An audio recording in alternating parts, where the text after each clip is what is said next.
आप सभी को हम यीशु मसीह के नाम से प्रेम से बधाई देते हैं।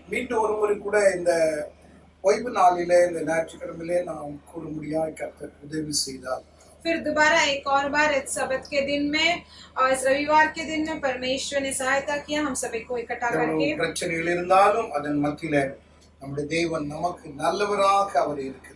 कितने सारे समस्या होंगे तो भी परमेश्वर उस बीच में भी हमारे लिए बहुत अच्छे हैं।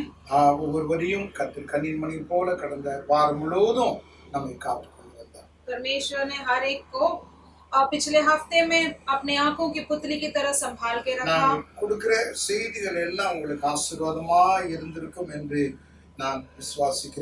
मैं जो भी संदेश देता हूँ आपको आशीर्वादित रहेगा करके मैं विश्वास करता हूँ।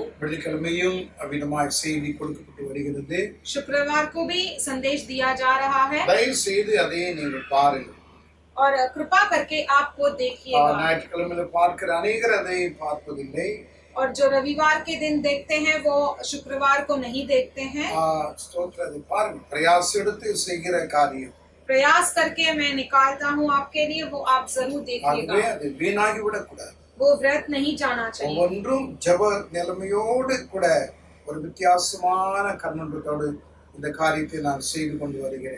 और हर एक संदेश में प्रार्थना के रूप से एक अलग तरीके से दृष्टि से मैं लेता हूँ उसे। हम प्रार्थना करेंगे।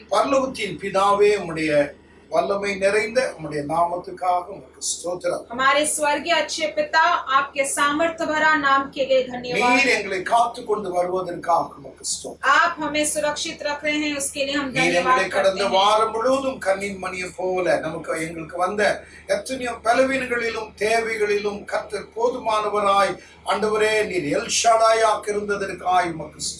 पिछले हफ्ते बुरा आपने अपनी आंखों की पुतली की तरह हमें संभाल कर रखा, एक एल शडाई बनकर हमारे सारे परेशानियों बीमारियों में साथ थे, उसके लिए हम धन्यवाद देते हैं।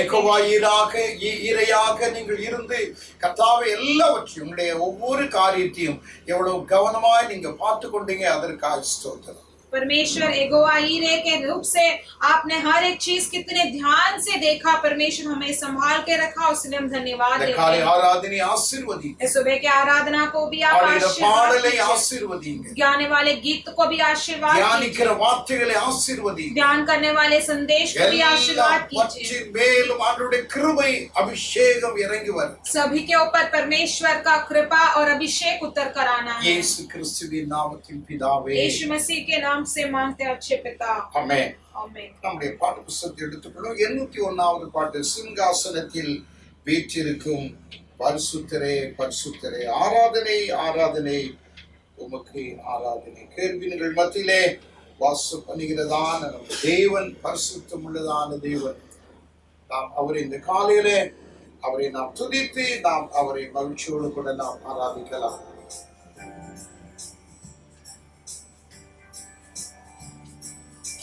சிங்காசனத்தில் வீற்றிருக்கும் பரிசுத்தரே பரிசுத்தரே, சிங்காசனத்தில் வீற்றிருக்கும் பரிசுத்தரே பரிசுத்தரே, ஆராதனை உமக்கு ஆராதனை, ஆராதனை உமக்கு ஆராதனை, ஆராதனை உமக்கு ஆராதனை, ஆராதனை உமக்கு ஆராதனை.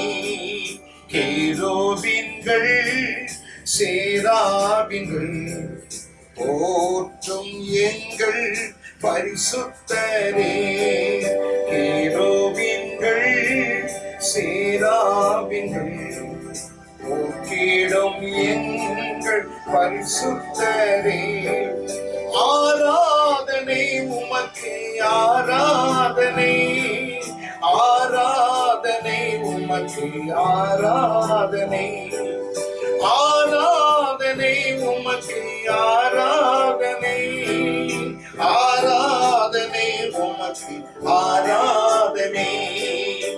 ஏழை குத்து விளக்கின் மத்தியிலே தாவிடும் எங்கள் பரிசுத்தரே, ஏழு குத்து விளக்கின் மத்தியிலே தாவிடும் எங்கள் பரிசுத்தரே, ஆராதனை உமக்கு ஆராதனை, ஆராதனை உமக்கு ஆராதனை, ஆராதனை உமக்கு ஆராதனை, ஆராதனை உமக்கு ஆராதனை, ஆதி அந்தமும் ஆனவரே, அல்பா ஒமேகாவும் ஆனவரே, ஆதி அந்தமும் ஆனவரே, அல்பா ஒமேகாவும் ஆனவரே, ஆராதனை உமக்கு ஆராதனை, ஆராதனை உமக்கு ஆராதனை, ஆமென், ஆராதனை உமக்கு ஆராதனை, ஆராதனை உமக்கு ஆராதனை, இருபுறமும் கருக்குள்ள பட்டயத்துடை உடையவரே, இருபுறமும் கருக்குள்ள பட்டயத்து கரங்களில் உடையவரே, ஆராதனை உமக்கு ஆராதனை, ஆராதனை உமக்கு ஆராதனை, ஆராதனை உமக்கு ஆராதனை, ஆராதனை உமக்கு ஆராதனை, அக்னி ஜுவாலை போன்ற கண்களையும் வெண்கல பாதங்களை உடையவரே, அக்னி ஜுவாலை போன்ற கண்களையும் வெண்கல பாதங்களை உடையவரே, ஆராதனை உமக்கு ஆராதனை, ஆராதனை உமக்கு ஆராதனை, நற்படும் ஆராதனை உமக்கு ஆராதனை, ஆராதனை உமக்கு ஆராதனை, பரிசுத்தமும் சத்தியமும் தாவீதின் திறவுகோலை உடையவரே, பரிசுத்தமும் சத்தியமும் தாவீதின் திறவுகோலை உடையவரே, ஆராதனை உமக்கு ஆராதனை, ஆராதனை உமக்கு ஆராதனை, ஆராதனை உமக்கு ஆராதனை, ஆராதனை உமக்கு ஆராதனை, ஆராதனை உமக்கு ஆராதனை, ஆராதனை உமக்கு ஆராதனை, சிங்காசனத்தில் வீற்றிருக்கும் பரிசுத்தரே, ஆமென், பரிசுத்தரே, சிங்காசனத்தில் வீற்றிருக்கும் பரிசுத்தரே, பரிசுத்தரே, ஆராதனை உமக்கு ஆராதனை, ஆராதனை உமக்கு ஆராதனை, ஆராதனை உமக்கு ஆராதனை, ஆராதனை உமக்கு ஆராதனை.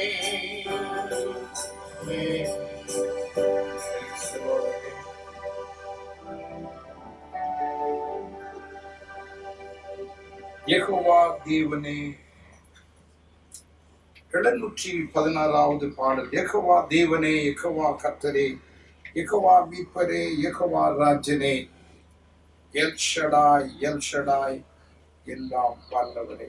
எல்லாரும் வாயில திறந்து இந்த பாடலை நாம் பாடுவோம்.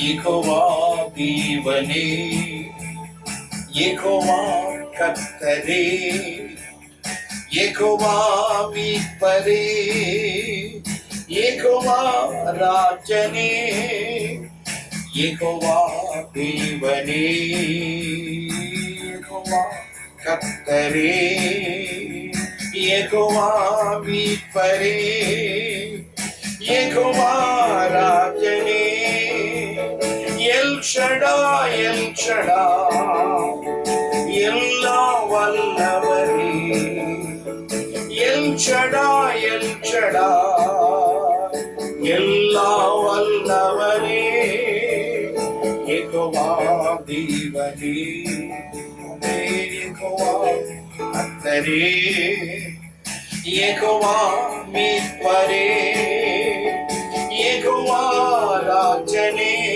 பாடுவோம், யெகோவா தேவனே, ஆமென், யெகோவா கர்த்தரே, யெகோவா மீட்பரே, யெகோவா ராஜனே, எல்லோய், எல்லோய், என்னை காண்பவரே, எல்லோய், எல்லோய், என்னை காண்பவரே, எல்லோய், எல்லோய், என்னை காண்பவரே, எல்லோய், எல்லோய், என்னை காண்பவரே, யெகோவா தேவனே, ஆமென், யெகோவா கர்த்தரே, யெகோவா மீட்பரே, யெகோவா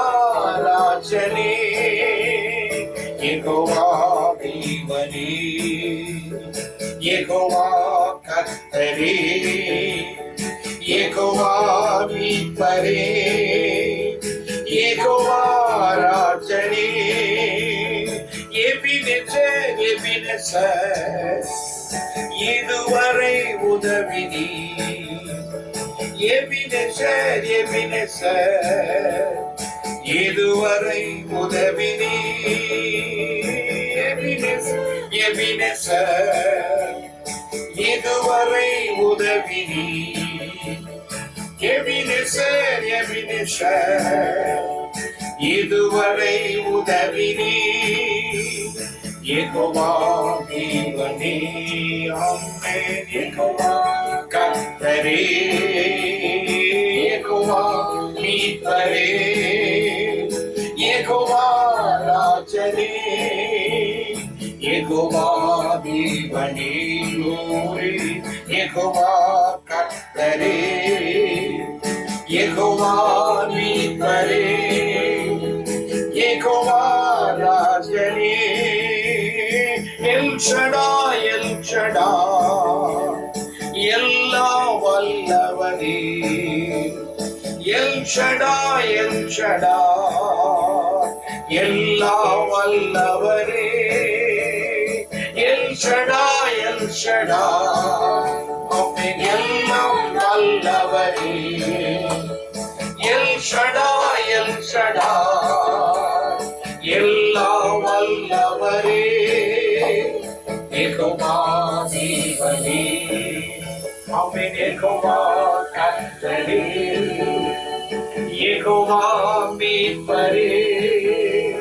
யெகோவா ராஜனே, யெகோவா தேவனே, யெகோவா கர்த்தரே, யெகோவா மீட்பரே, யெகோவா ராஜனே, எபினேசர், எபினேசர், இதுவரை உதவினி, எபினேசர், எபினேசர், இதுவரை உதவினி, யெகோவா தேவனே, யெகோவா கர்த்தரே, யெகோவா மீட்பரே, யெகோவா ராஜனே, யெகோவா தேவனே, யெகோவா கர்த்தரே, யெகோவா மீட்பரே, யெகோவா ராஜனே.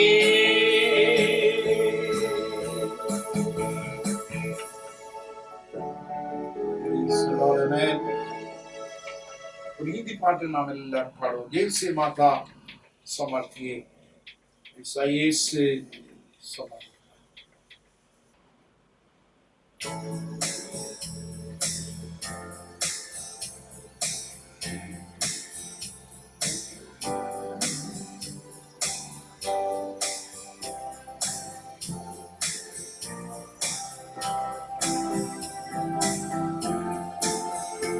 इसे माता समर्थिए, ऐसा यीशु संभालेगा, ऐसे माता समर्थिए, ऐसा यीशु संभालेगा। Hallelujah, hallelujah, hallelujah, hallelujah, hallelujah, hallelujah, hallelujah, hallelujah. सीने से लगाएगा, सिंहासन हटाएगा, सीने से लगाएगा, सिंहासन हटाएगा। जैसे माता समर्थिए, वैसा यीशु संभालेगा। जैसे माता समर्थिए, वैसा यीशु संभालेगा। Hallelujah, hallelujah, hallelujah, hallelujah, hallelujah, hallelujah, hallelujah, hallelujah. मेरे कारण वो घायल हुआ, मेरे पापों को उठा लिया, मेरे कारण वो घायल हुआ, मेरे पापों को उठा लिया। जैसे माता समर्थिए, वैसा यीशु संभालेगा। जैसे माता समर्थिए, वैसा यीशु संभालेगा। Hallelujah, hallelujah, hallelujah, hallelujah, hallelujah, hallelujah, hallelujah, hallelujah. कभी भी ना छोड़ेगा, कभी भी ना त्यागेगा, कभी भी ना छोड़ेगा, कभी भी ना त्यागेगा। जैसे माता समर्थिए, वैसा यीशु संभालेगा। जैसे माता समर्थिए,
கவலை தீர்ப்பாரே, மார்போடு அணைப்பாரே, மன கவலை தீர்ப்பாரே.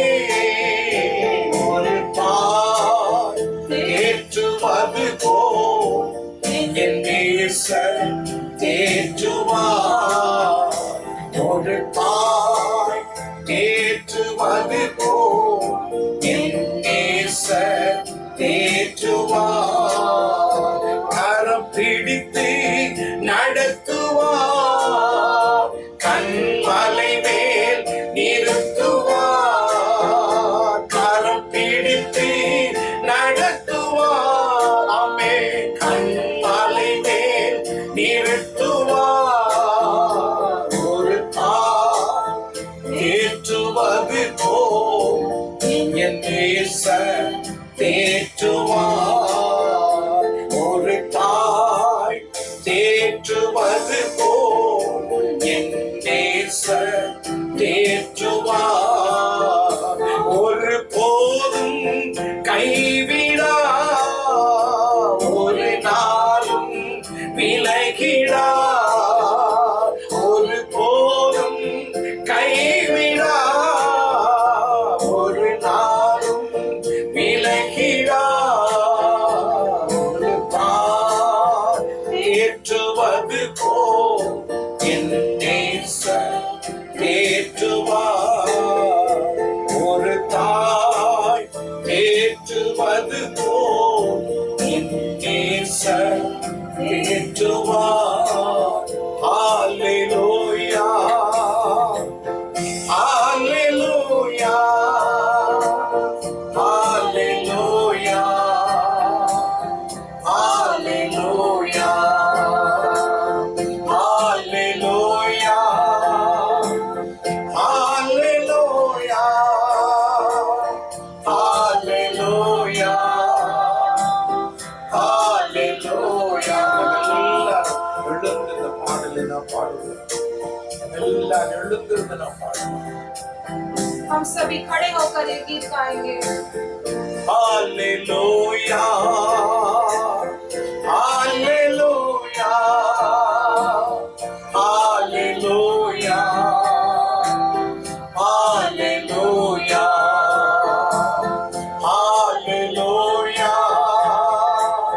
Hallelujah, hallelujah, hallelujah.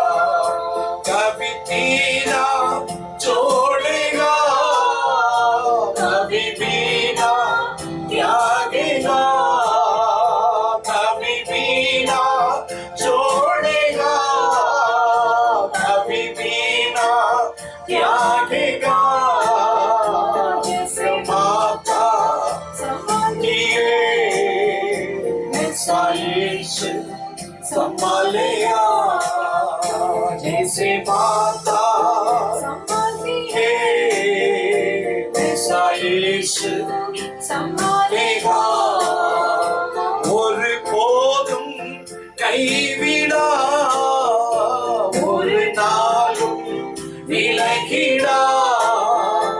ஒரு போதும் கைவிடா, ஒரு நாளும் விலகிடா. ஒரு தாய் தேற்றுவது போல் என் நேசர் தேற்றுவார். ஒரு தாய் தேற்றுவது போல் என் நேசர் தேற்றுவார்.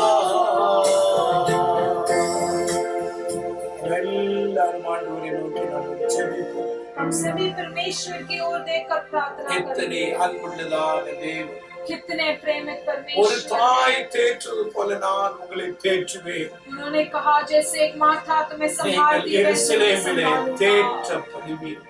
आप यरूशलेम में संभाले जाओ. கர்த்தர் அன்றைக்கு இஸ்ரவேல் ஜனங்களுக்கு சொன்ன வாக்குத்தத்தம் परमेश्वर ने उन दिनों में इस्राएल लोगों के लिए कहा गया இன்றைக்கு இந்த वाक्य. காலையில தாயிலும் மேலாயிருக்கிற அன்பின் ஆண்டவர் நம்மை தேற்றுகிறவராய் इस இருக்கிறார். सुबह के समय पर हमारे माँ से भी बढ़कर है जो परमेश्वर, वो आज हमें संभालने के लिए आए பலவிதமான हैं। கவலையோடு கூட இந்த காலையில இருக்கலாம், हम कितने सारे बोझ के और दुख के साथ आज பலவீனங்கள் हो सकते இருக்கலாம், हैं, தேவைகள் நிறைந்து இருக்கலாம். कमजोरियां हो सकती है और बहुत सारे जरूरतें भी அவர் होंगी, கைவிடாத தேவன். लेकिन हमें कभी न छोड़ने वाले ஒரு परमेश्वर, போது நம்மை கைவிடாத हमें कभी भी नहीं छोड़ने वाले அந்த परमेश्वर। அன்பின் ஆண்டவருடைய கரங்களிலே நம்ம ஒப்புக்கொடுப்போம். उस प्रेम परमेश्वर के हाथों में हम अपने ஒரு आप முறை को கூட अर्पण நாம் இந்த करेंगे। பாடு ஒருபோதும் கைவிடார், ஒரு நாளும் விலகினார், ஒரு போதும் கைவிடார், ஒரு நாளும் விலகிடார், ஒரு போதும் கைவிடார், ஒரு நாளும்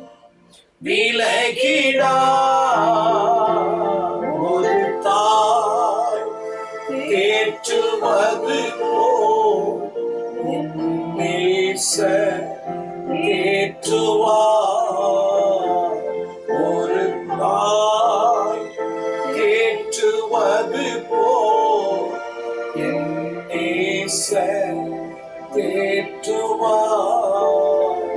ஹalleluya, ஹalleluya, ஹalleluya, ஹalleluya. நன்றி இயேசுவே, நன்றி இயேசுவே, நன்றி பிதாவே, நன்றி தகப்பனே. ஜெபிப்போம். हम सभी प्रार्थना करेंगे। ஆண்டவரை நோக்கி நம்ம எல்லாரும் ஜெபிக்கலாம். हम परमेश्वर की ओर देखकर हम सभी प्रार्थना இந்த करेंगे। அருமையான சங்கீதத்துக்காய் நாம் ஆண்டவராய் கர்த்தரை நாம் துதிப்போம். इस प्यारे भजन संगीता के लिए हम परमेश्वर का स्तुति करेंगे। உன்னதமானவரின் மரபுக்குள்ளாய் வருகிற தேவ மனுஷனுக்கு எத்தனை பாதுகாப்பு உண்டு என்பதை இந்த சங்கீதம் நமக்கு அறிவிக்கிறது. जो सर्वशक्तिमान की छाया में टिकता है, उसके उस मनुष्य के जीवन में कितने सारे सुरक्षा उनके जीवन में होता है। நிறைந்த இந்த பிரச்சனை நிறைந்த இந்த வியாதிகள் எங்கெங்கு பரவி கொண்டிருக்கிற இந்த காலகட்டத்தில் நம்முடைய ஆண்டவர் உன்னதமான மறைவாக உங்களுக்கு இருப்பதற்காய் நாம் எல்லாரும் நம்முடைய வாயில திறந்து கர்த்தரை நாம் துதிக்கலாம். इस कष्ट भरे, इस दुख भरे दिनों में जितने सारे बीमारियां फैल रहे हैं, लेकिन फिर भी परमेश्वर हमारे सर्वशक्तिमान, उनके शरण स्थान में हम हैं, उसलिए हम धन्यवाद देंगे। பகலில் பறக்கும் அம்புக்கும் இருளில் நடமாடும் கொள்ளை நோய்க்கும் மத்தியானத்தில் பாழாக்கும் சங்காரத்திற்கும் நீ பயப்படாதிருப்பாய். उन्होंने कहा कि रात के भय से भी डरना और ना कोई तीर से भी डरना करके उन्होंने உன் कहा। பக்கத்தில் 1000 பேர் வலதுபுறத்தில் 10000 பேர் விழுந்தாலும் அது உன்னை அணுகாது. तेरे निकट 1000 और तेरे दाहिने निकट और 10,000 गिरेंगे तो भी वो तेरे पास ना நம்ம आएंगे। எல்லாரும் ஆண்டவருடைய பாதுகாப்புக்காய் கர்த்தருடைய வார்த்தைகளுக்காய் ஆண்டவர் நமக்கு தந்த இந்த வசனங்களுக்காய் நாம் கர்த்தரை துதிப்போம். हम सभी परमेश्वर से उनके रक्षा के लिए और उन्होंने हमारे ऊपर किया उनके अनुग्रह के लिए हम सभी परमेश्वर का स्तुति நன்றி करेंगे। பிதாவே, நாங்கள் உமக்கு நன்றி சொல்றோம். धन्यवाद परमेश्वर, हम आपको धन्यवाद देते இந்த हैं। காலை நேரத்தில் மீண்டும் நாங்கள் உம்மை துதிப்பதற்கு கர்த்தர் உதவி செய்தீங்களே, ஸ்தோத்திரம். इस सुबह के समय पर दोबारा एक और बार आपने सहायता किया, हमें आपको स्तुति करने के लिए उसके लिए धन्यवाद ஆண்டவரே, देते हैं। அருமையான ஆண்டவரே ஸ்தோத்திரம், உம்மை உயர்த்தி நாங்கள் பாட ஆராதிக்க எங்களுக்கு உதவி செய்தீர். आपने हमें आपके नाम से उन्नति गीत गाने के लिए और आराधना करने के लिए आपने सहायता இந்த की। காலையில நாங்கள் கேட்க போகிற வார்த்தைகளுக்காக உமக்கு इस ஸ்தோத்திரம். सुबह के समय पर हम सुनने वाले वचन के लिए भी எங்களோட நீங்க धन्यवाद। பேசுங்க, हमारे साथ आप बात कीजिए। இந்த வார்த்தைகள் எங்களுக்கு வேணும். आपका वचन இதை हमें चाहिए। விளங்கிக் கொள்ள எங்களுக்கு வேண்டிய ஞானத்தை தான். इसे समझ कर लेने के लिए हमें ज्ञान दीजिए। கேட்கிற உள்ளங்களோடு ஆவியானவர் இடைப்படுங்க. सुनने वाले हृदय के साथ आत्मा जी आप बात कीजिए। இயேசு கிறிஸ்துவின் நாமத்தில் பிதாவே, यीशु मसीह के नाम से मांगते हैं परमेश्वर पिता, आमीन। आमीन। நீங்கள் இருந்த இடத்திலே இந்த வாரத்திலே உங்களுக்கு பிறந்த நாளோ ஸ்தோத்திரம், உங்களுக்கு திருமண நாளோ இருக்கலாம். आप जिस स्थान पे हैं, आपके जन्मदिन या शादी का सालगिरह हो सकता है इस हफ्ते में। அப்படிப்பட்டவர்கள் யாராவது இருந்தால் நீங்கள் அந்த இடத்திலே நீங்கள் நிற்கலாம். உங்களுடைய இருதயத்தில் உங்களுடைய கைகளை வைத்துக் கொள்ளுங்கள். ऐसे कोई भी होंगे तो आप खड़े हो, आप वहाँ पर उस स्थान पे खड़े हो जाइए और आपके हृदय में உங்களுக்காக हाथ रखिएगा। ஆண்டவரை துதித்து நாங்கள் ஜெபிக்கிறோம். उस आपके लिए हम परमेश्वर का स्तुति करके प्रार्थना करेंगे। பரலோகத்தின் பிதாவே, மீண்டும் உம்மை துதிக்கிறோம். परमेश्वर स्वर्गीय पिता दोबारा एक और बार आपका स्तुति இந்த करते हैं। வாரத்திலே தன்னுடைய திருமண நாளை தன்னுடைய பிறந்த நாளை நினைவு கூறுகிற அருமையான சபை மக்கள் ஆண்டவரே இந்த வார்த்தைகளை கேட்கிற ஆராதனையில கலந்து கொண்ட ஒவ்வொரு பிள்ளைகளையும் உடைய கரங்களை நாங்கள் வைக்கிறோம்। परमेश्वर इस हफ्ते में अपने जन्मदिन अपने शादी का सालगिरह मनाने वाले हर एक अपने कलिसिया के लोग या बाहर के लोग जो भी देख रहे हैं उनके आपके हाथों में अर्पण करते परमेश्वर। இந்த வருடம் முழுவதும் கர்த்தர் ஆச்சரியமும் அற்புதமாய் உடைய பிள்ளைகளை நடத்துங்க। इस पूरे साल भर परमेश्वर आप उन्हें आश्चर्यचकित रूप में और अद्भुत தேவைகள் रूप में என்னென்ன चलाइए। உண்டோ அது எல்லாவற்றையும் ஒரு குறை இல்லாமல் ஆண்டவரே செய்து நடத்தி ஜெபிக்கிறேன்। उनके जो भी जरूरतें हैं सभी को पूरा करके कोई भी कमी ना रहने நல்ல दीजिए। பலன் நல்ல சுகம் நல்ல ஆரோக்கியம் உண்டாயிருக்கும்। अच्छा स्वस्थ तंदुरुस्त अच्छा आरोग्य उनके जीवन में இயேசு दीजिए। கிறிஸ்துவின் நாமத்தில் பிதாவே यीशु मसीह के नाम से मांगते हैं परमेश्वर पिता, ஆமென்। आमीन। ஆமென்। हम सभी बैठ जाएंगे। இந்த காலையில इस सुबह के समय पर கிறிஸ்துவனுடைய பொறுமையின் ஆசீர்வாதங்களை குறித்து உங்களோடு கூட நான் பேசும்படியாக வந்திருக்கிறேன்।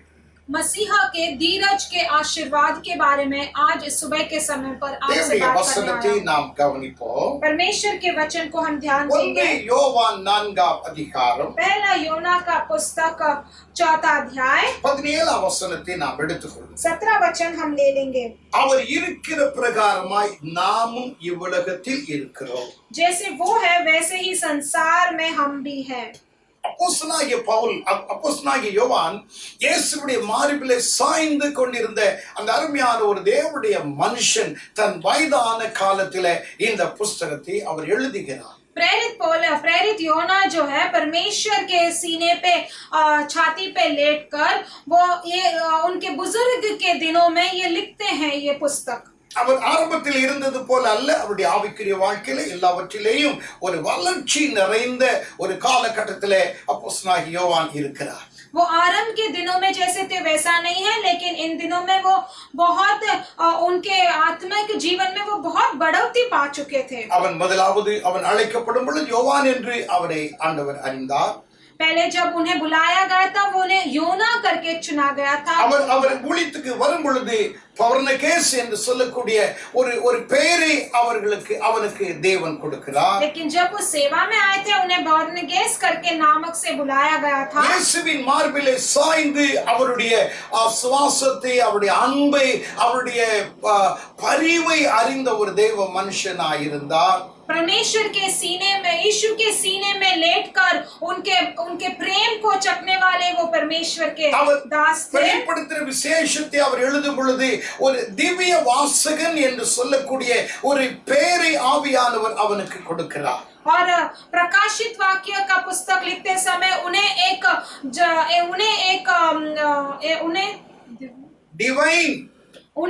पवित्रता करके नामक என்கிற ஒரு பெயரை ஆண்டவராகிய கர்த்தர் அவனுக்கு கொடுக்கிறார்। उन्हें एक पवित्रता के नामक में बताया गया ஏன் था। காரணம் என்ன என்றால் அவருடைய ஆவிக்குரிய ஜீவிதத்தில் ஆரம்பத்தில் இருந்தது போல அல்ல, அவரை குறித்து அருமையாய் மேன்மையாய் அறிந்த ஒரு தேவ மனுஷனாய் அவர் வளர்ந்து கொண்டு வந்தார்। क्योंकि उनके शुरुआत के जीवन में जैसे थे वैसे नहीं थे, वो आत्मिक जीवन में वो परमेश्वर के दास और परमेश्वर की सेवा में बढ़ते गए। இங்கே அவர் எழுதுகிறார், इधर यहाँ पर वो लिखते அவர் हैं இருக்கிற பிரகாரமாக நாமும் இவ்வுலகத்தில் இருக்கிறோம்। जैसे वो है वैसे ही संसार में हम भी हैं। நம்முடைய தேவன் பரலோகத்தில் இருக்கிறார்। हमारे परमेश्वर स्वर्ग में है। அவர் அதரிசனமான ஒரு தேவன்।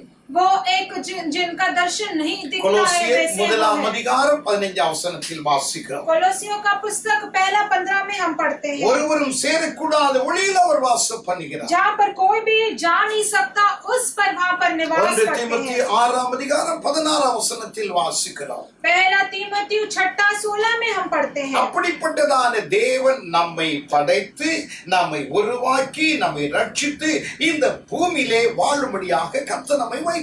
ऐसे एक परमेश्वर हमें सृष्टि करके हमें उद्धार करके इस पृथ्वी में हमें रखा गया है। ஏன் நம்மை இந்த பூமியிலே கர்த்தர் வைத்திருக்கிறார்? क्यों परमेश्वर ने हमें इस पृथ्वी में रखा है? அவரை போல இந்த பூமியிலே வாழ்ந்து மற்றவர்களுக்கு முன்பாக அவருடைய சுபாவங்களை நம்முடைய வாழ்க்கையில் இருக்கிறது என்பதை நாம் காண்பிக்க வேண்டும்। ताकि हम उनकी तरह जीकर इस संसार में हम भी परमेश्वर के स्वभाव से मिले हैं करके हमें बताने के के लिए परमेश्वर அதுதான் ने रखा है। ஆண்டவருடைய விருப்பம், ஆண்டவருடைய நோக்கம், நம்மை ரட்சித்ததுடைய காரியங்கள் அதுதான். वही परमेश्वर का मकसद है, उन्होंने हमें उद्धार किया, वही उनका योजना, उनका मकसद है। அவருடைய சுபாவங்கள் என்ன, அவருடைய நேச்சர் என்ன என்பதை மற்றவர்களுக்கு நம்முடைய வாழ்க்கையின் மூலமாய் மற்றவர்களுக்கு நாம் காண்பிக்க வேண்டும். ताकि उनका स्वभाव क्या है करके हमारे स्वभाव के साथ मिलाकर दिखाने के लिए ही हमें परमेश्वर ने रखा है। அதான் அப்போஸ்தலனாகிய பேதுரு எழுதுகிறார், 2 பேதுரு 1:4 தம்முடைய திவ்ய சுபாவத்துக்கு நாம் பங்குள்ளவர்களாய் இருக்கும்படியா அந்த சுபாவத்தை நமக்கு கொடுத்தார்.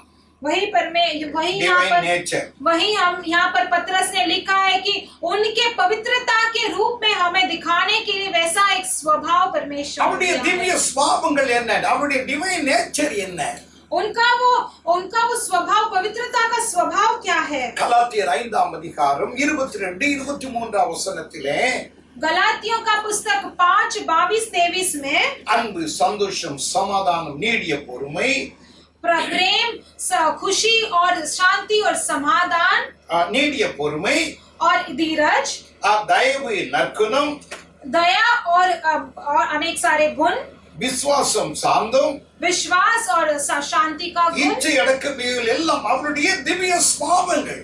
और जो समाधान से और शांति से रहते हैं, ये सभी उनका स्वभाव है। டிவைன் நேச்சர் என்று அவருடைய சுபாவங்களை குறித்து பரிசுத்த வேதம் நமக்கு அறிவிக்கிறது. वो सभी उनके वो पवित्रता का वो स्वभाव है करके परमेश्वर यहाँ पर இந்த दिखाते हैं। சுபாவம் இல்லாமல் ஆண்டவரை நாம் அவிதமாய் தனிமையாக்க நாம் படுத்த முடியாது. ये स्वभाव के बगैर हम परमेश्वर को हम अपने आप से मिला नहीं कर सकते। சொன்னால் அவர் அன்புள்ளவர், அவர் சமாதானம் நிறைந்தவர், அந்த சந்தோஷம் நிறைந்தவர், நீடிய பொறுமை உள்ளவர். अगर परमेश्वर कहा गया था वो समाधान से भरे हुए हैं, वो धीरज है, वो खुशी और आनंद और बहुत स्वाभाविक है, நீடிய பொறுமை உள்ளவர் और बहुत धीरज से रहते हैं। இதெல்லாம் அவருடைய சுபாவங்கள். ये सभी परमेश्वर का स्वभाव है। அவரையும் அவருடைய சுபாவங்களை நாம் பிரித்து விடவே முடியாது. उनका और उनके स्वभाव के साथ हम उन्हें अलग नहीं कर सकते। அந்த சுபாவங்களை ஆண்டவருடைய பிள்ளைகளாகிய நாம் அனுபவிக்க வேண்டும், பெற்றுக்கொள்ள வேண்டும் என்பது ஆண்டவருடைய திட்டம், விருப்பம். और वही स्वभाव को, वही उनके अनुभव को हम भी पाना है करके परमेश्वर का मकसद है, परमेश्वर का அவருடைய योजना है। சுபாவங்கள் என்ன என்பதை பழைய ஏற்பாட்டிலும் புதிய ஏற்பாட்டிலும் இருக்கிற பரிசுத்தவான்கள் ஏராளம் எழுதி வைத்திருக்கிறார். उनके स्वभाव कैसे हैं करके जूना नियम और नया नियम के पवित्र धार्मिक लोग ने लिखा है। 86 சங்கீதம் 15 86 भजन संगीता 15 में மனதுருக்கமும் இரக்கமும் நீடிய பொறுமையும் பூர்ண கிருபையும் சத்தியம் உள்ளதான தேவன், और मनपूर्वक और बहुत दयालु और अनुग्रह भरे और बहुत ही धीरज में रहते हैं हमारे परमेश्वर। அவர் சத்தியம் உள்ளதான தேவன். वो सच्चाई परमेश्वर है। அவருடைய சுபாவங்களை பரிசுத்தவான்கள் எழுதுகிறார்கள், அவர் நீடிய பொறுமை உள்ளவர். उनके स्वभाव के बारे में धर्मी लोग लिखते हैं कि वो बहुत ही धीरज में அந்த है। பொறுமையை, அந்த நீடிய பொறுமையை, அந்த சமாதானத்தை இந்த பூமியில் இருக்கிற வாழ்கிற நமக்கு தேவன் தருமடியாய் விரும்புகிறார். वही धीरज, वही समाधान परमेश्वर हम जो सृष्टि में संसार में है वो हमें देना चाहते हैं। ஏனென்றால் நாம் இந்த பூமியில வாழ்கிற நமக்கு பொறுமை கிடையாது. क्योंकि हम जो इस संसार में रहते हैं हमें कोई धीरज ही नहीं எல்லாம் है। உடனே நமக்கு கிடைத்து விட வேண்டும். हमें तुरंत ही सब कुछ चाहिए रहता இன்னைக்கு है। அநேகருடைய வாழ்க்கையில பொறுமை என்பது கொஞ்சம் கூட கிடையாது. आज अनेक सारे लोगों के जीवन में धीरज नामक कुछ भी नहीं है। நாம் ஆராதிக்கிற தேவன் நீடிய பொறுமை உள்ளவர். हम जो आराधना करने वाले परमेश्वर है बहुत ही धीरज எந்தெந்த में। காரியத்தில் எல்லாம் அவர் பொறுமையா இருக்கிறார் என்பதை தான் இந்த காலையில உங்களோடு நான் பேச किन வந்திருக்கிறேன். किन कार्यों में वो धीरज से रहते हैं करके आज मैं आपसे बात करने वाला நமக்கு हूँ। அந்த பொறுமை வேணும். वही धीरज हमें भी அந்த चाहिए பொறுமையை நம்முடைய தேவன் நமக்கு கொடுக்க அவர் விரும்புகிறார். और वही धीरज परमेश्वर हमें भी देना चाहते हैं। ரோமர் 15 रोमियो का पुस्तक 15 अध्याय 6 छठा वचन में பொறுமையையும் ஆறுதலையும் அளிக்கும் தேவன். और जो धीरज और हमें तसल्ली देने वाले परमेश्वर है, தேவன் அதை நமக்கு கொடுக்கிறார். वही परमेश्वर यहाँ पर भी देते हैं। பொறுமையை கேட்கிற மக்களுக்கு பொறுமை கொடுக்கிறார். ஆறுதலை விரும்புகிற பிள்ளைகளுக்கு ஆறுதலை தேவன் கொடுக்கிறார். और जो धीरज मांगते हैं परमेश्वर उन्हें धीरज देते हैं, जो शांति मांगते हैं परमेश्वर उन्हें शांति भी देते யாருக்கு हैं। கொடுக்கிறார்? பிரசங்கிக்கிற எனக்கு கேட்கிற உங்களுக்கு ஆண்டவராய் கர்த்தர் கொடுக்கிறார். किन किन को देते हैं? मैं संदेश देने वाला मुझे और सुनने वाले आपको भी देते हैं। அந்த அடிச்சுவடிலே ஆண்டவருடைய அந்த திவ்ய சுபாவத்தின் அடிச்சுவடிலே நாம் நடந்து வரும்படியாகத்தான் கர்த்தர் இந்த பூமியிலே நம்மை வைத்திருக்கிறார். वही दिव्य स्वभाव के और उनके चाल चलनों में हमें चलाने के लिए परमेश्वर ने हमें इस संसार में रखा ஒன்று है। பேதுரு 2ஆம் அதிகாரம் 21ஆம் வசனத்தை நீங்கள் வாசித்தால் அப்படியே அடிச்சுவடிகளிலே நடக்கும்படி இந்த பூமியிலே கர்த்தர் நம்மை வைத்திருக்கிறார். पहला पत्रस 2:21 में अगर हम पढ़ेंगे तो हमें देखा जाएगा कि हमें परमेश्वर ने उनके चिन्ह के अनुसार चलाने के लिए परमेश्वर ने इस संसार में நீடிய रखा है। பொறுமைக்கு இன்னொரு அர்த்தமும் வேதாகமத்திலே கொடுக்கப்பட்டிருக்கிறது. அது நீடிய சாந்தம், லாங் சஃபரிங். और हमें धीरज का और एक लिखा गया है इस शास्त्र में कि उसका லாங் சஃபரிங் और बहुत हमें उसका दर्द நீடிய சாந்தம் உள்ளவர். और बहुत ही शांति भरा गुण है उनको। Praise the Lord. हालेलुया। நம்முடைய தேவன் நீடிய பொறுமை உள்ளவர், நீடிய சாந்தம் நிறைந்ததான தேவன். हमारे परमेश्वर बहुत ही धीरजमय और बहुत ही शांति भरे परमेश्वर हैं। அந்த பொறுமையும் அந்த நீடிய சாந்தத்தை இந்த காலையிலே கர்த்தர் நமக்கு கொடுத்து நம்மை ஆசீர்வதிக்க வேண்டும் என்று விரும்புகிறார். वही धीरज वही शांति परमेश्वर हमें देकर आशीर्वाद करना चाहते हैं। அந்த நீடிய பொறுமை விலை மதிக்க முடியாதவைகள், और ये सभी जो மேன்மையானவைகள். ये धीरज जो है वो बहुत बहुमूल्य है और बहुत ही उन्नति है। தாமஸ் ஆல்வா எடிசன் என்று சொல்லக்கூடியதான ஒரு ஒரு பெரிய விஞ்ஞானி ஒரு கண்டுபிடிப்பை, ஒரு காரியத்தை கண்டுபிடித்தார். थॉमस आल्वा एडिसन करके एक वैज्ञानिक जो है वो बड़ा सा उसने एक बड़ा रिसर्च किया था। ஒளிப்பதிவு அமைப்பு என்கிற ஒரு ஒன்றை அவர் கண்டுபிடித்தார். हाँ, जो ध्वनि से सुनते हैं उसने वो रिसर्च किया था, इन्वेंट किया था। அது ஒரு பெரிய ஒரு கண்டுபிடிப்பை அவர் கண்டுபிடித்தார். ध्वनि के बारे में उसने बड़ा सा एक रिसर्च किया था। இந்த கண்டுபிடிப்பை வெஸ்டர்ன் யூனியன் என்று சொல்லக்கூடிய ஒரு பெரிய ஸ்தாபனம் இங்கிலாந்து தேசத்தில் இருந்தது. அது விலைக்கு வாங்குவதற்கு தாமஸ் ஆல்வா எடிசன் இடத்திலே வந்தது. और वेस्टर्न यूनियन करके यूएस में एक बड़ा सा एक स्थापना था।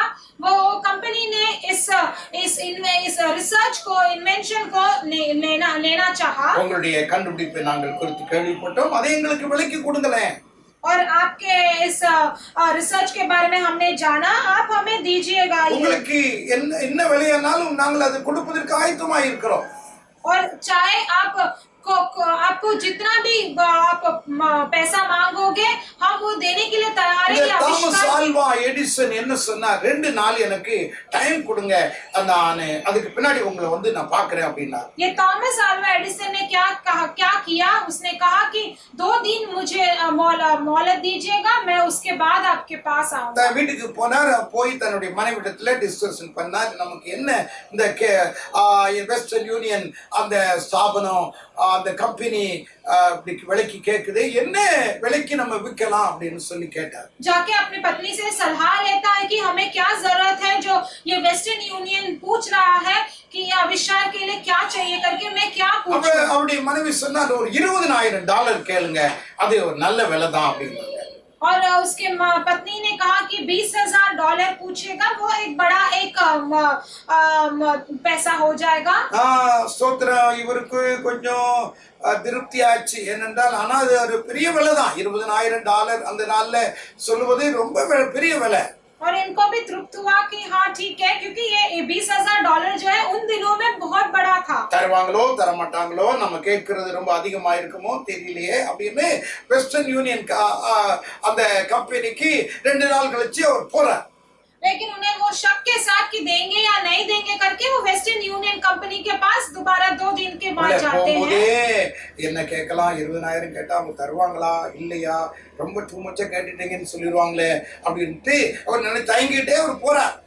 और जाकर जब वो अंदर जाते ही वो फिर से सोचने लगे कि $20,000 क्या ये कीमत बहुत बड़ा है, जरूर ये देंगे कि नहीं करके वो शक के जाते हैं। ஆனால் அங்க போய் உட்கார்ந்தார்.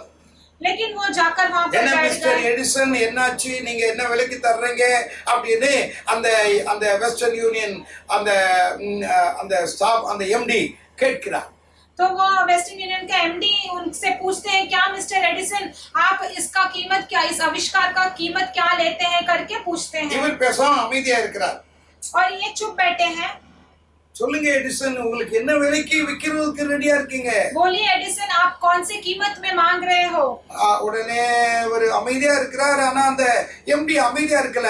சரிங்க, உங்களுக்கு $1 லட்சம் நாங்க தர்றோம், இதை வித்துருவீங்களா அப்படின்னு கேட்டார். तो ये एमडी ये एडिसन तो चुप थे, लेकिन ये एमडी चुप नहीं थे। उन्होंने पूछा कि ठीक है $1 लाख दूंगा तो चलेगा क्या, ये आविष्कार मुझे दे दोगे क्या।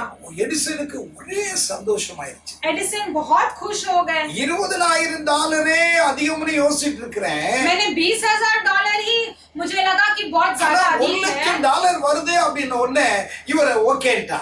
लेकिन $1 लाख आ रहा है करके वो बहुत खुश हो गए, तो ठीक है कह दिया। அவிதமாய் சைன் பண்ணிட்டு அவர் தன் வீட்டுக்கு மகிழ்ச்சியோடு கூட தேவனை துதித்துக் கொண்டு போனார். ஏனென்றால் 16வது வயதிலே ஆண்டவராய் கர்த்தரை அவர் ஏற்றுக்கொண்ட ஒரு மனுஷன்.